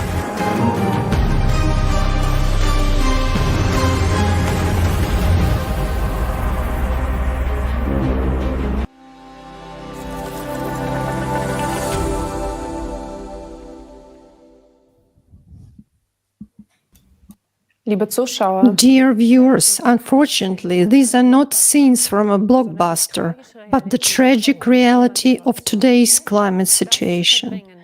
Denying this can cost us our lives. It is not scaremongering, it is our appeal to you, because many people are still sleeping while our common home is on fire. Only when we understand the seriousness of our situation, we will see that there is no time for divisions and we must act as one united human community. I hope that we've been able to bring this vital information to you. Now we would like to move on to the next part of our conference, where the solution will be presented. But this will only be possible in the creative society, where the scientific and technological potential will be united, free from geopolitical interests, and it will ensure that we will be able to counteract climate processes. About how we can build the creative society within a very short period of time and thus find the way out of all the crises, we will tell you in our next thematic block.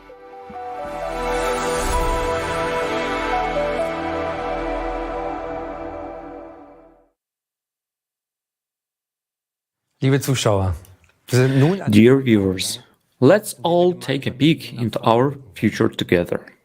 Sie haben heute viel von Problemen. Today, you have heard about many problems and absurdities that affect and even threaten us all. Doch so unterschiedlich die Krisen But as aussehen, different as the crises may seem, they all converge on one point: the impasse of our current consumerist format of society.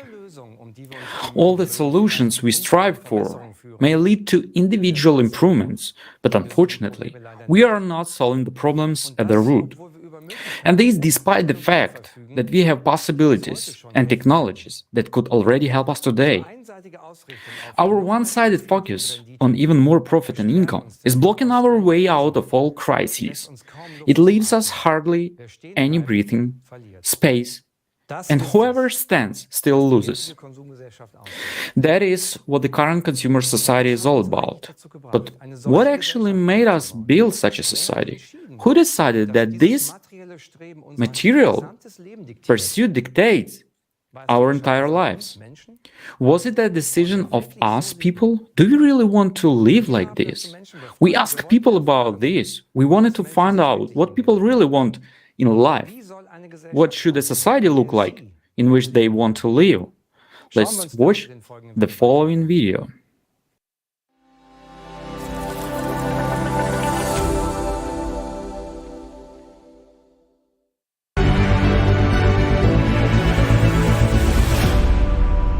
I would like to live in a society where I can say that my grown-up children and my grandchildren have a happy future. I mean, ideally without wars, and preferably without any mutual threats. I would like to have a society where no one has financial hardships, neither in youth nor in old age, where everyone is socially secure, and where everyone can fulfill their potential. That would be ideal, but not at the expense of others, and also not at the expense of nature. It is just a basic guarantee that everyone has enough to eat, has enough means to live, and that nature does not get destroyed. I wish that there were no natural disasters, no wars, no catastrophes at all. In my opinion, all of this can be avoided. Yes, with democratic principles, and that human life is respected. That the Constitution and the laws are truly equal for all, as enshrined in the Basic Law. Yes, I would like to live in a world where there is some sort of universal income and everyone gets the same amount of money to have the same opportunities. So that everyone contributes according to their abilities, talents, and interests, so that it will become the most important thing again. Yes, financial equality, especially in old age. Many have worked long years and receive very small pensions. As of today, their pension is too low to live well in old age. Any education should be free. Knowledge should not cost money in order to be able to further educate oneself. So that children grow up in the society where they can think freely, speak freely, where they can simply trust their perceptions. The greed to make even more money, when in fact you already have enough, will no longer have a place. To be able to live in a relaxed and open dialogue with people. In fact, it is financial independence. Of course, it's different when you can afford it. I can go wherever I want to. For example, now I can decide to go on vacation or say, no, today I want to stay at home or spend time with my kids, to do what I want to do, walk my dogs, and do not think about tomorrow all the time. I want to live in a society of people who live together, not simply stay next to each other. There really should be created conditions ensuring that you can get information completely independently. It should be freely available, and you can really have any information you need to make decisions. Then it will be worthwhile, at least for society, because all people will be more motivated as they realize, yes, now I can make a difference. And I do it. And I'm doing it now too, because it makes the world a better place. I wish for peace. I wish that they would all sit down at one table and stop murdering, destroying, and killing, no matter who is on which side, no matter in which country in this world. Education is the core issue, and everyone really should have access to it, so that everyone who wants can study at a university. But as we can see, not everyone can afford it. So that everyone, let's say, has a sense of togetherness and doesn't think only of themselves, but has a holistic perception. It's also necessary to find a way to decide together how to go forward. There is enough wealth for everyone.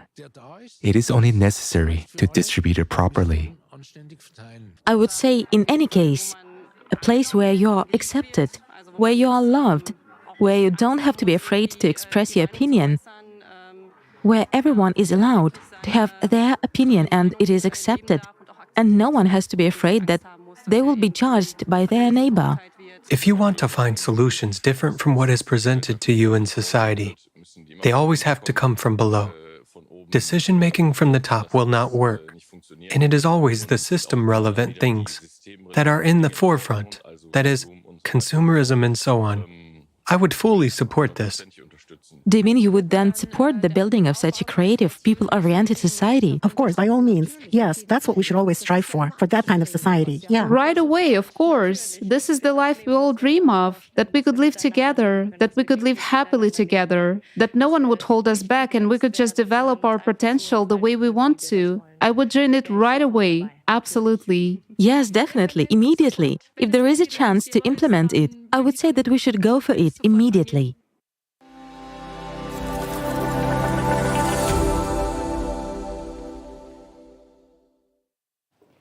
Können Sie sich den Antworten anschließen? Do you agree with the answers?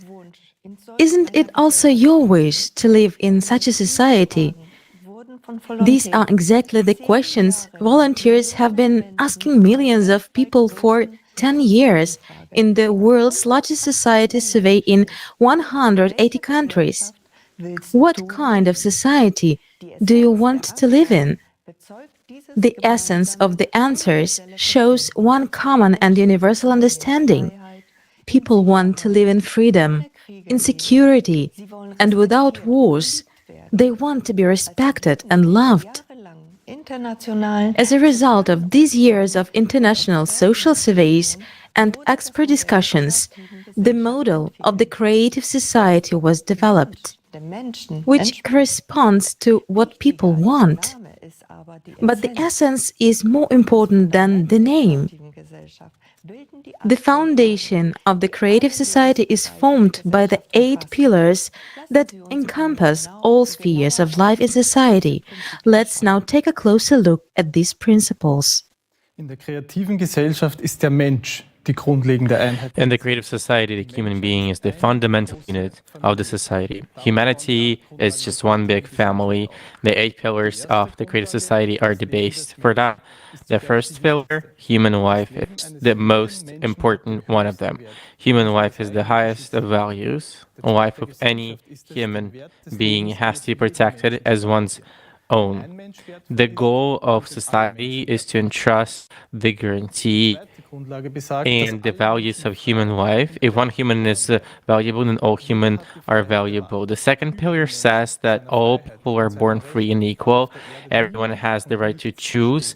There can be no one or nothing or superior to a human, his freedom and his right. The third pillar is human safety, ensures that every human is provided with everything they need for a safe and comfortable life free of charge. includes, and among other things, food, medical care, housing, and a basic income.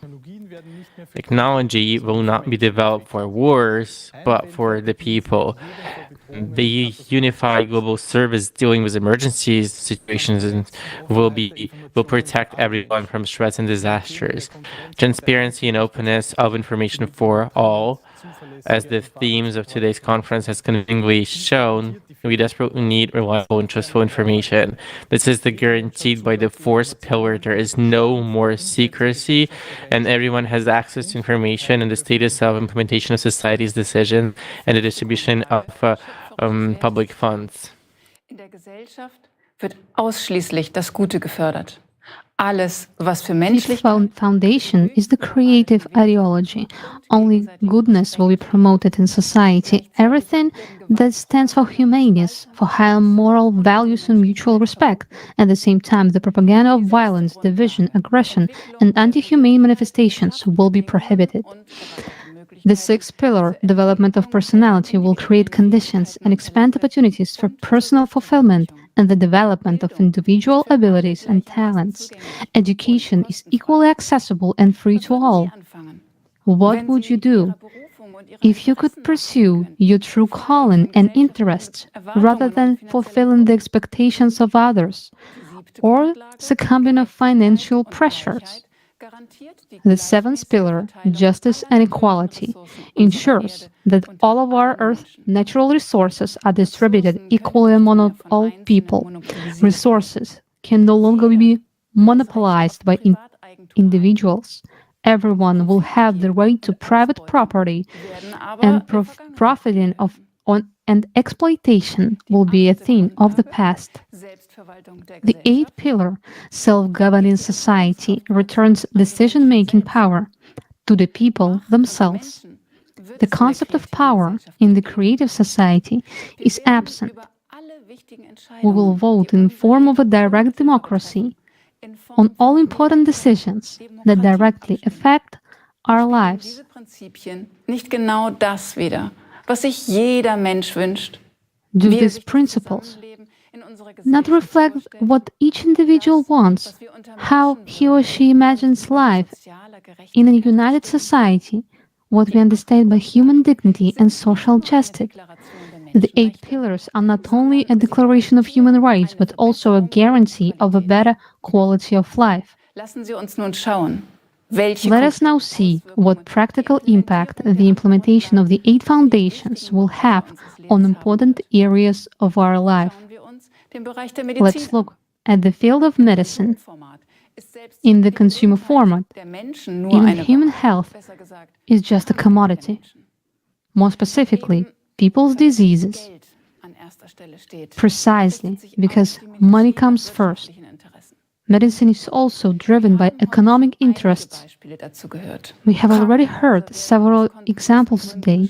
Hospitals are closing because they are expensive, although the need for them is increasing. Despite the high demand for pharmaceuticals, they are not being produced due to high production costs and low profits. This sad example clearly shows that economic interests currently prevail over concern for people's health. Thanks to the 8 pillars, this will be not possible, because human life will become the highest value at the legislative level. The economy and production must serve the good and health of people. Moreover, with the development of all technology, the priority of healthcare will shift towards the well-being of all people rather than profit, as it is now. There will be also no difference in medical care. The 8 pillars ensure that all people's lives are equally valued. This means that all people will have free access to free healthcare. That means the highest standards. Oder sehen wir uns einmal den Bereich Arbeit an. Or let's look at the field of labor. Thanks to robotics and artificial intelligence, it is now possible to automate most areas of work. This means that the robots can do hard, dangerous, or unhealthy types of labor for us so that everyone can have more free time. However, in today's consumer society, this would just be ruined for most families as we are financially dependent on our hard-earned money. As the result of mass unemployment, people would have to drastically reduce their consumption, which would lead to significant economic losses and the subsequent collapse of the economy. However, as we have heard already, the third pillar guarantees us an unconditional basic income cap, which is equivalent to $10,000, which means that we no longer be financially dependent on our jobs. New professions and opportunities for development will arise. Because in the creative societies, free and quality education parts will be available to everyone, and everybody will be able to follow their talents and interests and learn what they like and what they will help them to fulfill themselves personally. Qualifications will be equally recognized all over the world. People everywhere will receive the same high wages for equalized work, in addition to the unconditional basic income that will be paid to everyone. This will also solve the problem of skills shortage and labor migration. Moreover, until now, automation technologies, which should in fact benefit all people, have only served to the economic interests of individual companies that are simply patented. With the legislation of an adoption of 8 pillars of the creative society, all technologies and scientific advances will belong exclusively to society itself and benefit all the people, which means that all benefits will equally available to all the people. Of course, the question may now arise, who is going to pay for all of this? Let's remember what we heard today about the economic model at the stage of transition to the creative society. We, the people, will manage and control the financial system ourselves. It means that we will be able to regulate the money supply so that everyone will be provided for and even beyond what they really need. Because the economy is planned out, we will have as much money as we need. Moreover, there will be no inflation since prices will be fixed by law and can only decrease. Prices for identical goods will be the same all over the world. This will be possible thanks to effective and efficient logistics. In the current consumer format of society, the majority of scientific advances are unfortunately used for military purposes or for profit maximization. In the format of the creative society, where all people are united by a common goal, all the bright minds and all the resources we have as humanity will work together for the benefit of all people, not to maximize the profits of the few as it happens now. All the scientific organizations that are now divided and working against each other to develop technologies aimed at destroying humans will be able to unite the scientific and technological potential in the creative society and use it for the benefit of all humanity. Stellen Sie sich nur vor, was das für ein Potenzial in allen Bereichen der Forschung und der Just imagine the potential this would open up in all areas of research and technologies development, including those technologies that already exist today but are inaccessible to the masses. In a very short time, we will be able to solve all climate problems and provide everyone with everything they need for a healthy, comfortable, and happy life. You are about to see what our life would look like in a world where the 8 pillars of the creative society will be implemented into law, and thus the economy, all technology, and simply everything will be focused solely on improving the lives of every person.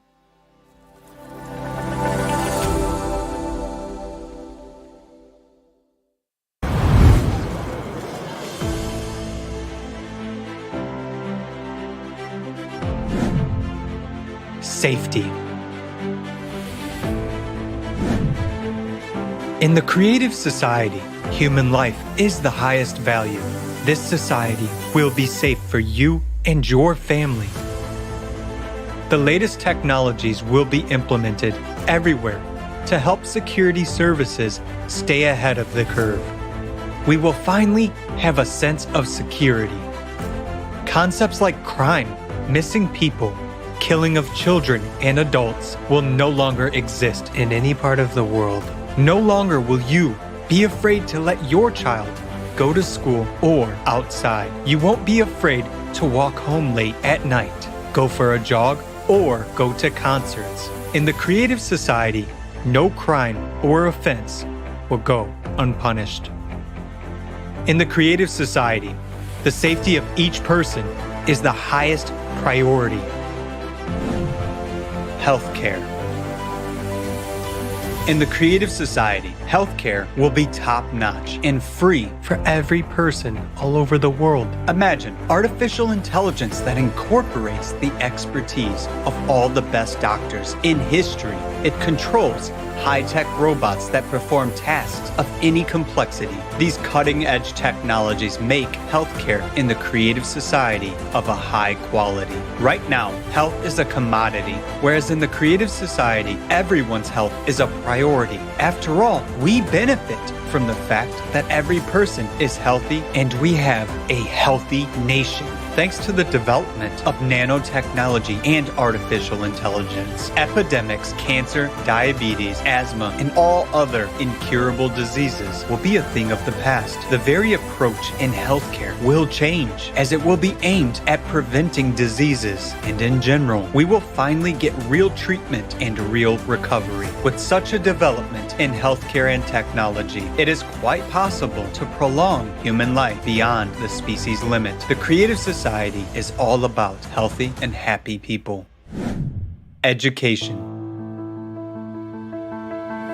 In the creative society, education at any level will be free and available to absolutely every person. Thanks to a new approach to education and advanced technology, you will be able to study and learn new skills anytime and anywhere, as well as easily change careers. Education will no longer be a chore. The process will be engaging and exciting. For example, with the help of VR glasses, you will study the human body from inside, traveling among molecules. In the creative society, you will be able to study at any university in the world and learn any profession you want. Economy. No inflation. The first thing that will happen in the creative society is writing off all debts and loans from private individuals, abolition of real estate taxes and personal property taxes. There will be no loan interest rates. We will start with a clean slate. All of this will be possible due to a new format of economy that will be designed to benefit the interests of every person. It takes the financial burden off of every family. Workday. By birthright, every person, regardless of their status, age, gender, or race, are guaranteed a monthly universal basic income that will provide for all of your essential needs. And if you want a better life, a bigger house, or a premium car, an airplane or a yacht, you will be able to easily afford it by working just for 4 hours, 4 days a week. You will have a job that you like and enjoy, one that you really love, and in which you will be able to fulfill your potential to the maximum. All the hard, monotonous, and damaging human health work will be performed by robots and automated systems. This is already being gradually implemented, but in the consumerist format, its large-scale implementation threatens with mass unemployment and the collapse of the economic system. Yet, this is not the case in the creative society. It will only benefit humanity. After all, technology will be available to all people. All these innovations will give us a lot of free time. Finally, fathers and mothers will be able to watch their children grow up and spend as much time with them as they want. People will have time for everything: hobbies, self-development, traveling, learning new skills, and a lot more. The creative society gives people free time.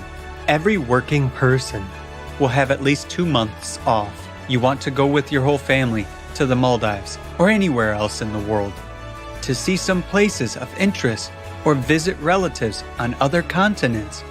No problem. You'll be able to really spend your vacation the way you want to, rather than opt for what you can afford. Traffic jams. Free roads. It's real. And most importantly, safe ones. There will be no accidents, and we will be able to solve the issue of traffic jams. You will no longer have to waste your time. Every city will have a smart system connected to all cars via artificial intelligence. This system helps regulate and control traffic on the roads and calculate the best routes. Cars in the creative society will be able to block the engine start if the driver is intoxicated, analyze facial expressions, detect driver drowsiness and distraction. In case of a threat, the car will signal the driver. If they do not react, the car will turn on the emergency lights, head to the side of the road and stop. Alert the driver of danger and take control in a critical situation. In the creative society, everything is built around the comfort and safety of humans. Housing. The good news is that we can provide every person with free housing. We already have a huge amount of breakthrough technologies. Some of them already allow us to build comfortable housing quickly and efficiently. In the creative society, every person will be provided with a minimum of 650 square feet per person, absolutely free by birthright. If you have a family of 4, you are provided with a house of 2,600 square feet. No mortgage, no rent to pay. You won't have to pay utilities or property tax. The house will be equipped with the most advanced technologies available to society, and that means that all household chores such as washing, cleaning, ironing, and cooking will be done by robots only, which will do that quickly and perfectly. Human beings are not slaves. Human beings should live a free and happy life. Equality. In the creative society, all people will have equal rights. There will be no racial division. In the creative society, you will have rights in actual fact, not on paper. Ecology and food. In the creative society, thanks to the unification of scientific potential, we will be able to solve many problems related to ecology and climate. We will finally have clean air and clean water. Food will be healthy, delicious, and of high quality. You won't have to worry that you'll put on weight and that food will negatively affect your health.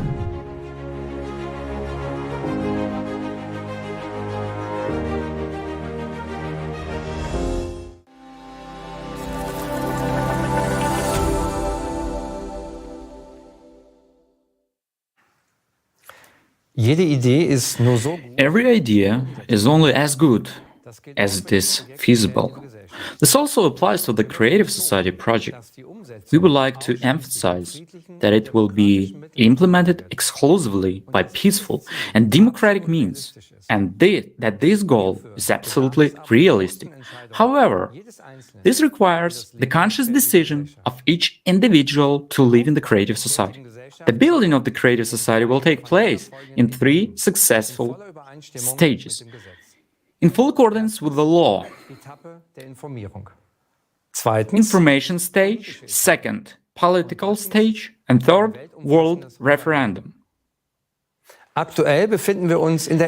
We are currently in the first and most important stage.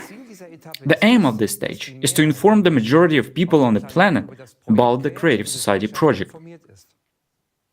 This stage is already being actively implemented by the project participants all over the world. They tell about the pillars and the stages of building the Creative Society, about its benefits that will be available for everyone. and show how every person can participate in the information stage. Only when the majority of people are informed and express their desire to live in the creative society, the electoral demand will be made to the politicians to build the creative society. We would like to note that participants in other countries have already talked to representatives from politics about the creative society and the feasibility of the 8 pillars. The reactions were positive. There was only one catch in all this. As long as no electoral demand is made, it remains only a good idea. But in this, at the same time, lies the great opportunity. After all, political representatives are always dependent on the support of their voters. The highest goal of every politician is to be elected. So if the majority of people are united in the goal of building the creative society, then there will also be politicians who will implement it. After all, they want to be elected. On the other hand, politicians are also human beings, like you and me.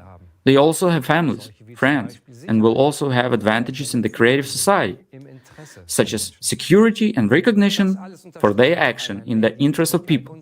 All this underlines even more the importance and urgency of actions in the current stage of informing and telling other people about the creative society. How can you tell that enough people are informed? Quite simply, there will not be a single person in our country who has not heard about the creative society. People will talk about the creative society everywhere and express their support in various ways, including putting the project's logo everywhere. Our electoral demand for building the creative society, which comes from the majority of the country's voters, will form the basis for the lawful implementation of the second stage. That is why, especially now in the first information stage, it is so important and crucial that each one of us takes responsibility for spreading the information about the creative society, that everyone grasps the essence of the project and inform as many people as possible about it. It is really up to each and every one of us how quickly we can move on to the next stage. So, once there's the electoral demand for the majority of active voters to the politicians, we can move to the second political stage of building the creative society. On the political stage, we need to put in power the people who will promote the building of the creative society. For this, we need an electoral platform instrument, whose functions will be expanded in the building of the creative society. From the outset, a secure electronic resource needs to be created in every country. Let's call it preliminary electoral platform. It is necessary to bring people together, to bring the creative society, and to make a contract with politicians so that they can no longer cheat us. On this platform, people who support the creative society will be able to pre-select candidates for representative bodies after they have registered, as well as control and recall elect politicians if they do not keep their election promises. The preliminary electoral platform will also include the following demands from people to politicians: implementation of the 8 pillars of the creative society in the constitution of the country, and implementation of the electoral platform at the state level. From the politicians who pledge to implement these demands, we will select the candidates. We will vote for them in the upcoming elections on the preliminary electoral platform before official elections. Once these candidates are selected, we will conclude a contract with them on the preliminary electoral platform. The purpose of this contract is to legally establish the public commitment of politicians to fulfill our demands contained on the preliminary electoral platform, namely, implementation of the 8 pillars of the creative society in the constitution of the country, adoption of the law recognizing the electoral platform as the supreme legislative body, Adoption of the law to recall politicians through the electoral platform if they fail to fulfill their obligations to the people. In the next election, we elect the candidates with whom we have concluded the contract on the preliminary electoral platform. Elections take place according to the laws in force in each state. If politicians, once in power, violate or postpone the fulfillment of the terms of the contract, we can recall them with all constitutional and legal rights or call complete new elections. With a majority of our representatives in the legislative body, they will be able to write the 8 pillars of the creative society into the constitution without hindrance and legitimize the electoral platform as the supreme legislative body of the country. What are the functions of the electoral platform at this stage? The electoral platform is a single digital system that belongs to society. It represents the highest legislative body in the country. At this stage, we will be able to both recall the politicians we elect and check their execution of orders, as well as veto the laws we deem harmful to people. We are used to electing someone every few years and hoping that they will keep their election promises. Often we have seen that the statements made just before an election and the actual actions after a politician has been elected differ greatly, to put it mildly. What options do we currently have to counteract this? We can silently sit and wait for the next election, where we place our trust in vain in the hands of the next representative, or we can try to show our discontent at trials and protests. But let's face the truth. The past has shown that this has not led to any fundamental change.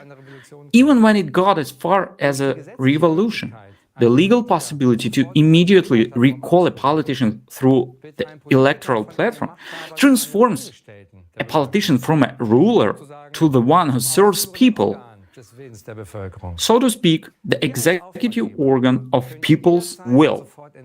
We as employers, as an employers, can dismiss him at any time and immediately if he doesn't act in the interest of an entire population. Let us summarize. We use the existing policy as an instrument to bring about, on the basis of the existing laws and by peaceful means, those changes that are actually in the interest of people. Thus, the aim of the second stage, on the basis of the existing laws of the countries, firstly, is to include the 8 pillars into the constitution. Secondly, to pass a law making the electoral platform the supreme legislative body of the country. And thirdly, to introduce the mechanism that allows us, people, to immediately recall an elected politician and put another in his place. However, the building of the creative society does not end there, because this format can only be fully implemented on a global scale. No single country or even an alliance or a few countries can actually provide all the benefits provided the creative society model. Therefore, we need a world referendum on the adoption of the creative model of development by all of the humanity. Die Vorbereitung eines weltweiten Referendums erfordert den The preparation of the world referendum requires the consolidation of all countries of the world. For this purpose, conferences can be held at the global level, the necessary international treaties can be signed, and experts can be consulted on various issues relating to the building of the creative society. Once a country has adopted the electoral platform at the national level, it can participate in the world referendum and is already a candidate for building the creative society and joining the common space of the creative society. Wenn alle Länder die Once all countries have adopted the electoral platform, preparations for the world referendum begin. For this to happen, the authorized representatives of the countries at the international level are going to develop one single electoral platform. This is a unified electronic resource accepted by all countries as a fundamental element of people's power. With the help of the electoral platform, we will be able to monitor the actions of our representatives in preparation for the world referendum. On this single world electoral platform, the world referendum on the global transition to the creative society will be held through a common expression of will by all people. The referendum also legitimizes the single world electoral platform as the supreme body of power on earth and unites the world into one single civilization. This means that both the adoption of laws, the appointment and dismissal of executives, and all other socially important decisions will from now on be exclusively made by people themselves on the unified world electoral platform. This is the beginning of the true self-government of society. From this point on, politicians are no longer needed as people's representatives. The role of politicians will be purely executive. They will no longer be above people, but will only be elected to carry out certain actions at the request of the people. But they will no longer carry any decision-making power themselves. Through this platform, the decision will no longer be made by individuals or parliament, but by people themselves, in the form of direct democracy. There will no longer be any other way to adopt laws. The world referendum also sets a date for the start of the transition period to the creative society, which is estimated to take up approximately 5 to 6 years. However, in order to make the transition period possible, preparations must be made. That is, the economy must be set on a new course, the necessary laws must be passed, and responsible leaders appointed, expert teams must be informed, and a unified global emergency service must be established. These preparations may take about 6 months from the time of the world referendum.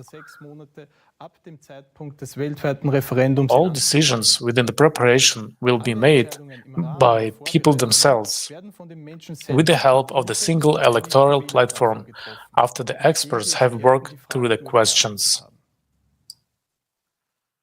Ab dem durch das Referendum festgelegten Datum für den Beginn der Übergangszeit From the date set by the referendum for the start of the transition period, global demand-led planning of the economy, a single monetary unit, universal basic income for all people will be introduced. Absolutely all debt will be cancelled. Everyone will be provided with free housing, medicine, education. Already at the beginning of the transition period, we will feel significant improvements in our lives. And at the end, when we enter the full-fledged creative society, we will really experience what a human, dignified, free and safe life means. From the moment that the world referendum is held, everything will happen very quickly. We will be one civilization with a common goal of improving the lives of all. Just imagine the giant strides we will be able to make once we unite all our scientific, intellectual, and human potential in one goal to improve the lives of all people. This is precisely the power of unity, the power that comes from the majority once we are united in one common goal. Es wird nur kurze Zeit dauern. It will only take a short time to solve the climatic, social, and resource problems, and to build a world we all dream of. It will open up possibilities that we could never achieve as an individual, single group, or even a single state, especially not in a consumerist form. The creative society is the worldwide unification of all people with the aim of building a world in which human life has the highest value, namely the life of every individual. A united humanity does not mean that we'll lose our individuality. On the contrary, in the creative society, all national cultures, traditions, and history will be preserved, and everyone will be able to develop their individual potential. This is only a matter of making sure that everyone's life is equally valuable, and therefore everything will be directed towards the improvement of the life of every individual. Do you understand how effective and smart these simple steps and changes are? Why do we have to implement each step first and only then do all the other actions, right? Because then we will no longer be acting separately and divided from each other, but already as one united human civilization. This is a completely different starting point. By combining all our forces directed towards improving the lives of all human beings, we create a leverage force to solve all problems in the shortest possible time and to raise all our spheres of life to a new evolutionary level. The three stages serve to bring us exactly into this starting point. And the wonderful thing about it is that we humans can implement this ourselves. We don't have to wait and hope that someone will do this for us. The creative society is the project of people, for all people. Lassen Sie uns näher auf die Wählerplattform eingehen. Was ist das genau? Und warum ist dieses Instrument so wichtig für die Umsetzung des Formates der kreativen Gesellschaft? Die Wählerplattform ist Let's take a closer look at the electoral platform. What is it? And how important is it for the implementation of the creative society format? The electoral platform is the basis of self-governance in society. It gives to us, the people, the right to decide directly, without intermediaries, how we want to live in society. The electoral platform is a single-digit system owned by the society. This is an easy-to-use app that you install on your phone or tablet. Everyone will have secure access.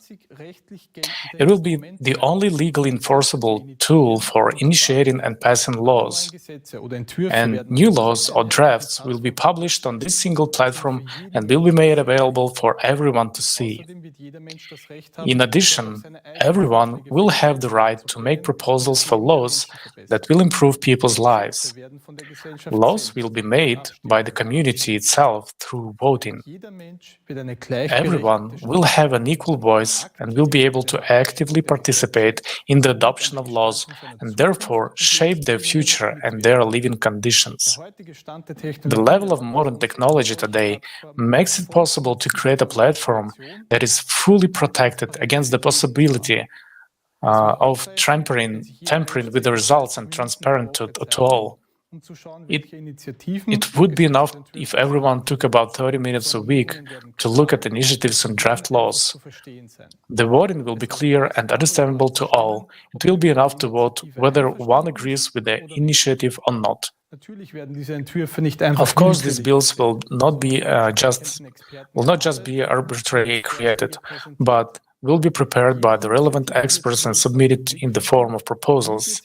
Each initiative will be first considered from the perspective of how it will affect people's lives. Experts in the relevant areas of life will not make decisions on behalf of the people, but will only develop, justify, and explain the relevant proposals. The results will be made available on the platform in the form of a ready-made bill with all its advantages and disadvantages for people's lives. Each person will only have to weigh for themselves whether this initiative will improve their life or not. Initiatives can be local and global. Let's look at an example of what such a simple voting platform might look like.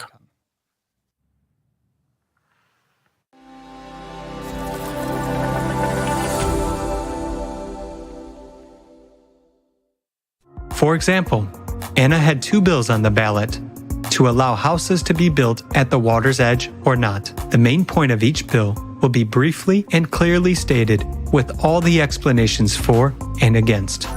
The first bill suggests building houses not closer than 200 meters from the shore, taking into account the preservation of the environment. It also provides for a free passage to the water body with a public beach. The second bill suggests building right by the water. In this case, only a few people get the opportunity to to have a house with access to the water, which means there will be no public access to the body of water. Besides, it would harm the environmental balance. Which option do you think Anna will choose?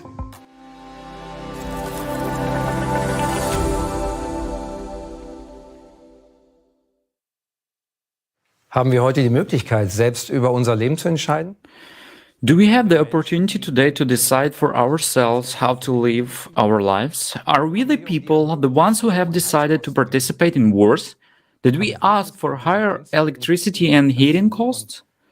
Did we decide on this artificial inflation and constant rise in living costs? Did anyone ask us if we wanted all this social injustice? Was it all the will of the people, or was it all decided for us? What would be your decision on these issues? And what will the world look like when we, the people, make our own decisions and vote for laws through direct democracy on the electoral platform? Decisions are now made by a few. All these decisions are based on money and power. We see that this has brought us to a dead end in all spheres of life.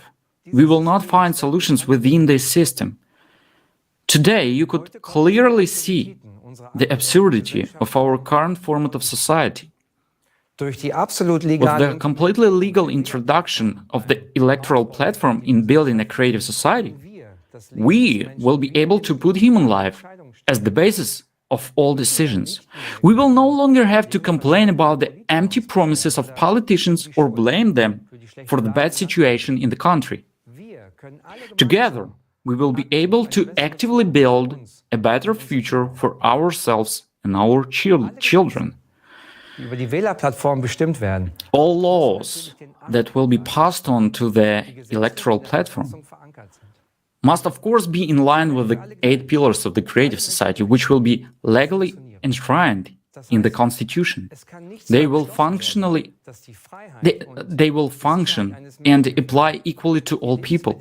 This means that nothing that would threaten human freedom and security, that would degrade living conditions or even remotely target people, can be enacted. The focus and scope within which laws may operate are clearly defined, namely that they serve solely to improve and protect human life.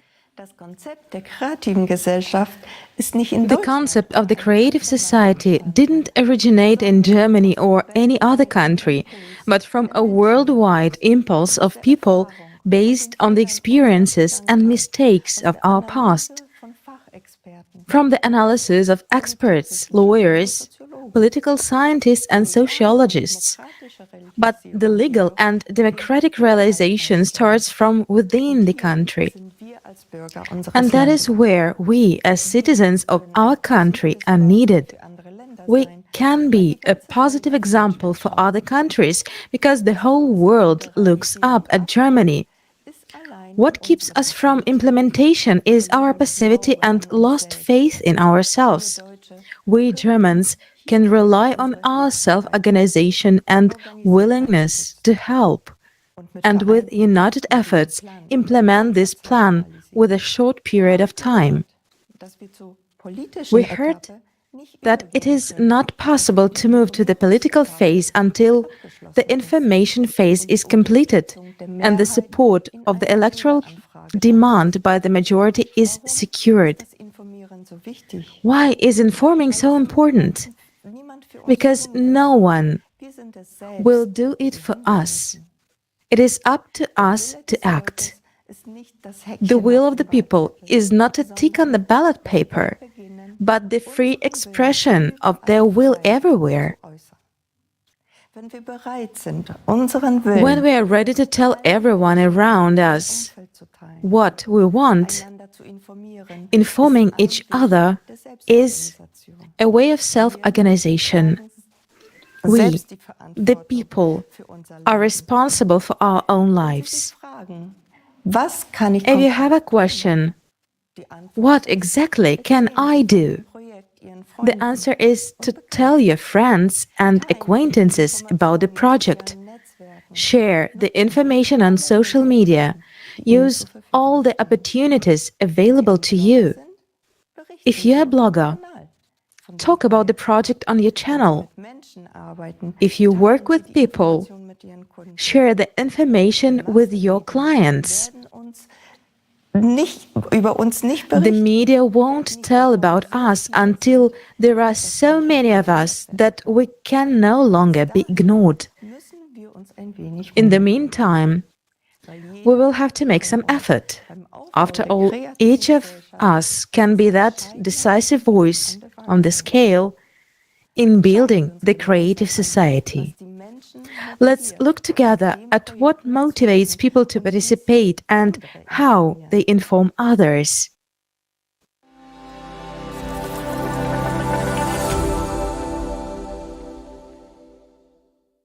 Greetings, my name is Arnold. I am 28 years old, and soon I will begin professional training in the field of chemistry. My name is Selena. I studied to become a teacher. I am an auto mechanic. I work as an architect. I've been traveling around the world as a digital nomad for 10 years. My name is Alexander. I am from Stockstadt am Main. Greetings. My name is Angelina, and I'm a certified media designer. Why do I support the Creative Society? Because for me, the Creative Society is the answer to the question of peaceful life. First of all, it is about how to live in harmony and in eternal peace with all the people on the planet. I want us to live in harmony with nature. I don't want animals to suffer. It's also very important to me that people all over the world get a free and good education. When I look at global events and at the world through the eyes of children, it becomes clear to me that something urgently needs to be changed. Something that will affect the whole world. This is the format in which we all live. It's time to take a step towards something great and united, where we'll unite, where we'll become one. It's time to step beyond and do something new. And nature itself shows us that we are at a point where we need to make a decision. Years ago, I thought, why aren't there people in this world who would finally start to build a world in which we can live freely? That's why I participate in the Creative Society project. And every day, I see people from many countries supporting this project to build a better world for all of us. I do this first and foremost for myself, my children, my grandchildren, and their descendants. All of humanity needs this, and I want everyone on the planet to have a decent life and life in peace. I read these 8 pillars, and each one of them touched me deeply. It's something I've been looking for subconsciously for a long time. And when I found out that such a project already exists, and so many people are participating in it, I just decided I have to be a part of it. I simply must be a part of it. Because if all the people on Earth unite and act together, then certainly we can create incredible things and live beautifully in unity in the future. And that is the power when people unite in one goal with one vision of the future. That is what is so lacking in this world. Thanks to the Creative Society project, I met many interesting participants. All of them are very different, but all of them share the same goal, which is to build a humane world. Right now, I'm doing voiceover of the female voice in one of the videos for the Creative Society project. I'm not a dubbing artist by profession. I'm a nurse. I'm honored to have an opportunity to support this project in this way, because the Creative Society project for me is the most important initiative that is implemented by people for people. The Creative Society project reflects what I desire for myself and for all people in this world. I support it, and try to participate in it as actively as possible to inform all people about this project. Answering the question of how I inform about the Creative Society, I can say that only by my own example, I am telling people about the importance of this society format. I support the project by informing YouTubers and bloggers. I talk to my friends and relatives. I inform people around me in the area where I live. And I talk to people while I'm traveling. To the best of my ability, I try to inform as many people as possible so that we can move on to the next stage. Just to wake people up and say, hey, we have to go in a different direction together. Not walk like lemons to the edge and then throw ourselves off of it, but just find a way out of this dilemma together. Like all of our participants, I actively inform people about the Creative Society by telling my acquaintances about the project. I also help with video editing for social media. I also hand out a lot of business cards. Wherever I go, I just leave some business cards there and also give them to people, saying a few words. And of course, I inform people through alternative media by making small posts there. And everyone does what they can, what they want. No one is forced, whether it's making videos or video editing, translation, writing texts, or simultaneously interpreting. There are different projects you can take part in if you want to. I also asked my daughter to print stickers for me. You can see them here on my car. And now I'm driving around the city like that, and people ask me about it.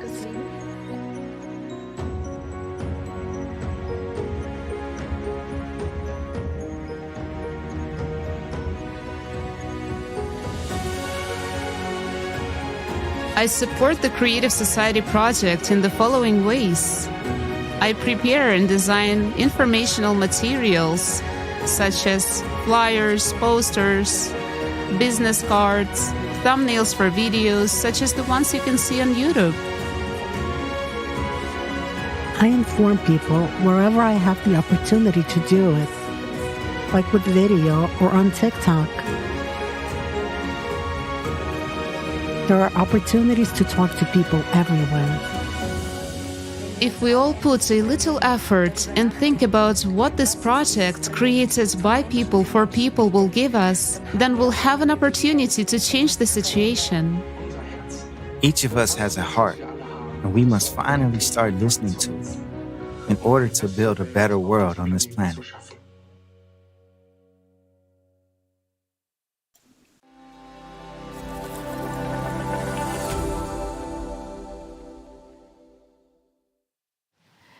Das ist wirklich sehr inspirierend. This is really very inspiring. People are coming together for a secure future. It's so great to see such seemingly different people united by one goal, finding different ways to spread this vital information. Do you know how quickly the whole world can be informed? This can be calculated using a mathematical formula. If each person tells 5 more people about the Creative Society, we can implement the first of the 3 stages in just 2 weeks. When it comes to informing, there is no limit to our creativity. For example, people with musical talent create musical works and convey the message of unification through music. We are also happy to hear one of such inspiring examples right now, a song composed by the participants themselves, especially for today's conference.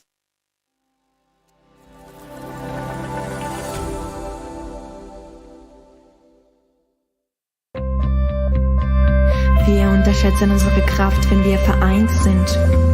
Jeder will glücklich leben, in Frieden und ohne Sorgen.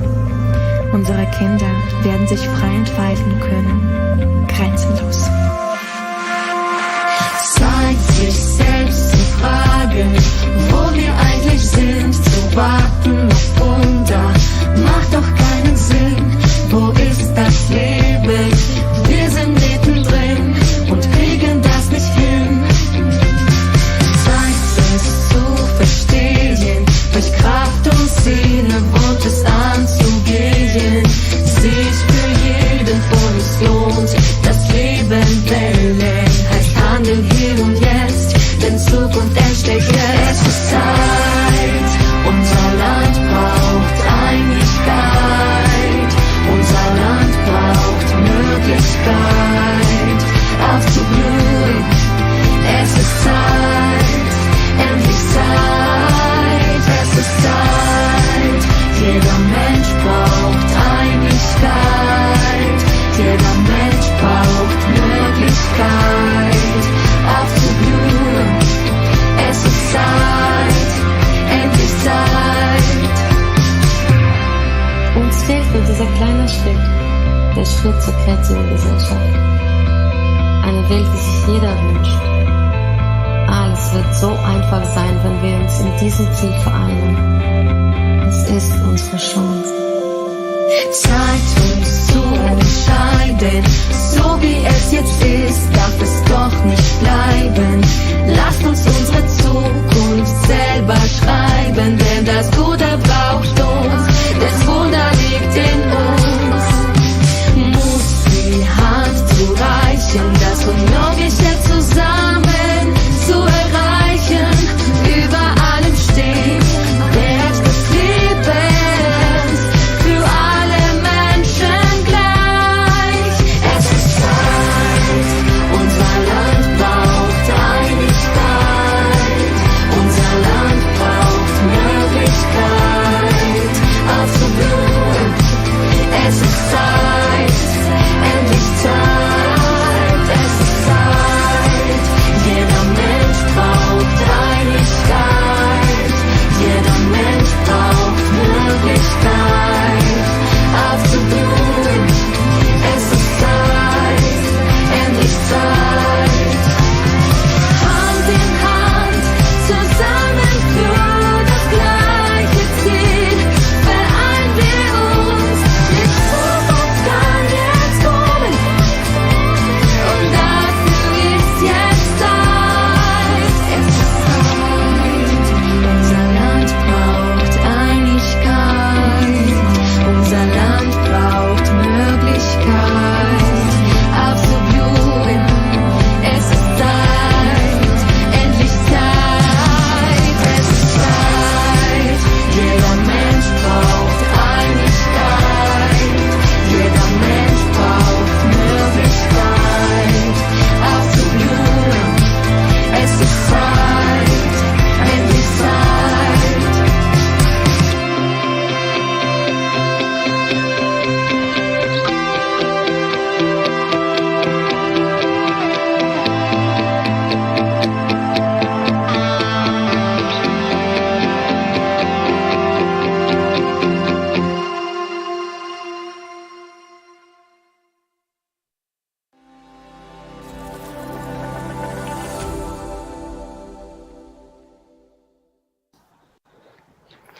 Vielen Dank für dieses wunderbare. Thank you so much for this wonderful musical gift. We would like to express our sincere appreciation to the participants who prepared it.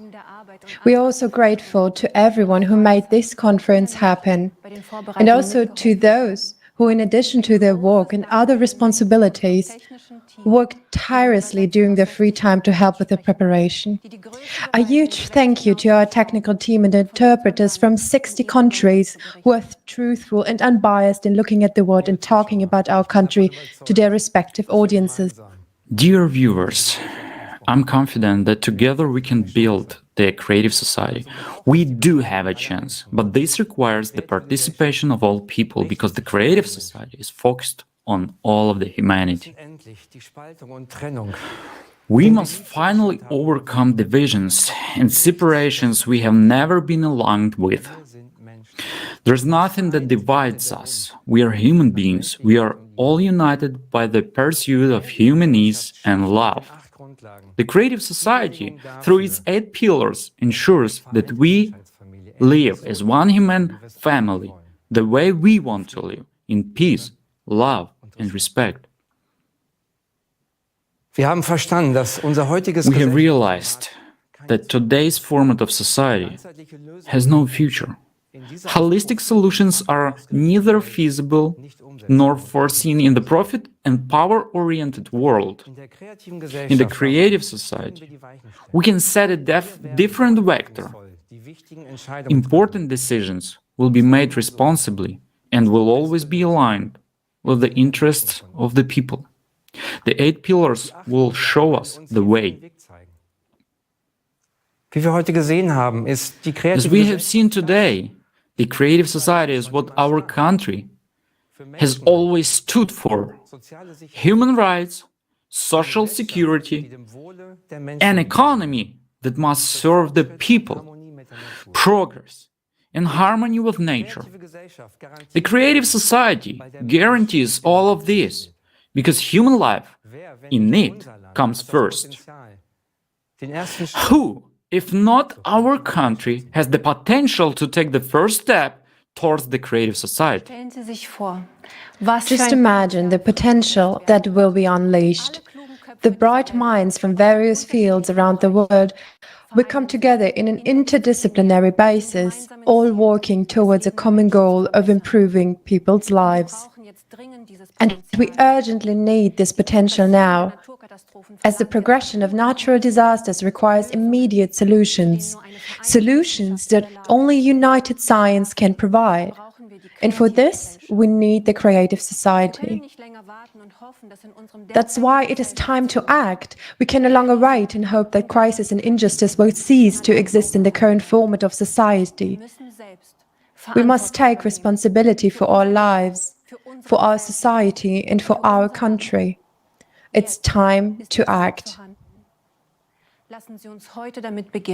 Let's begin today, in unity, peacefully, and with respect for human life. Let's seize this opportunity to fundamentally solve our crises and problems and together change the format from the consumerist to the creative one, in which every person will have a decent and secure life. You can contribute to positive change right now by sharing the link to today's conference and spreading the idea further. You can learn more about the project on our website, creativesociety.com. Tell your neighbors, friends, and acquaintances about the Creative Society. Together, we will build a sustainable future. The choice is ours.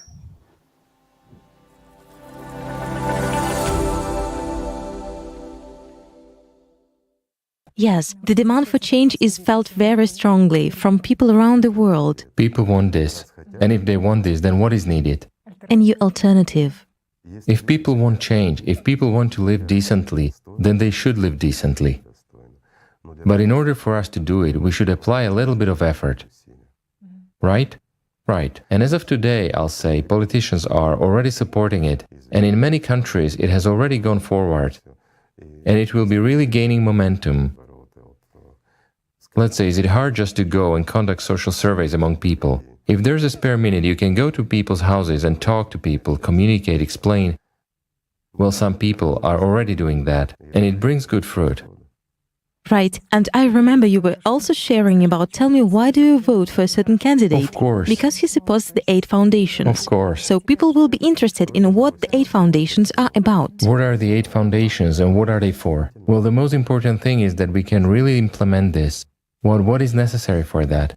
To make an effort, to really stop being enemies to each other, and learn to love and respect each other. After all, we want to be respected and loved, don't we? We do. So let's love each other, and let's respect each other. Let's stop being lazy, and let's get up and go to a brighter future.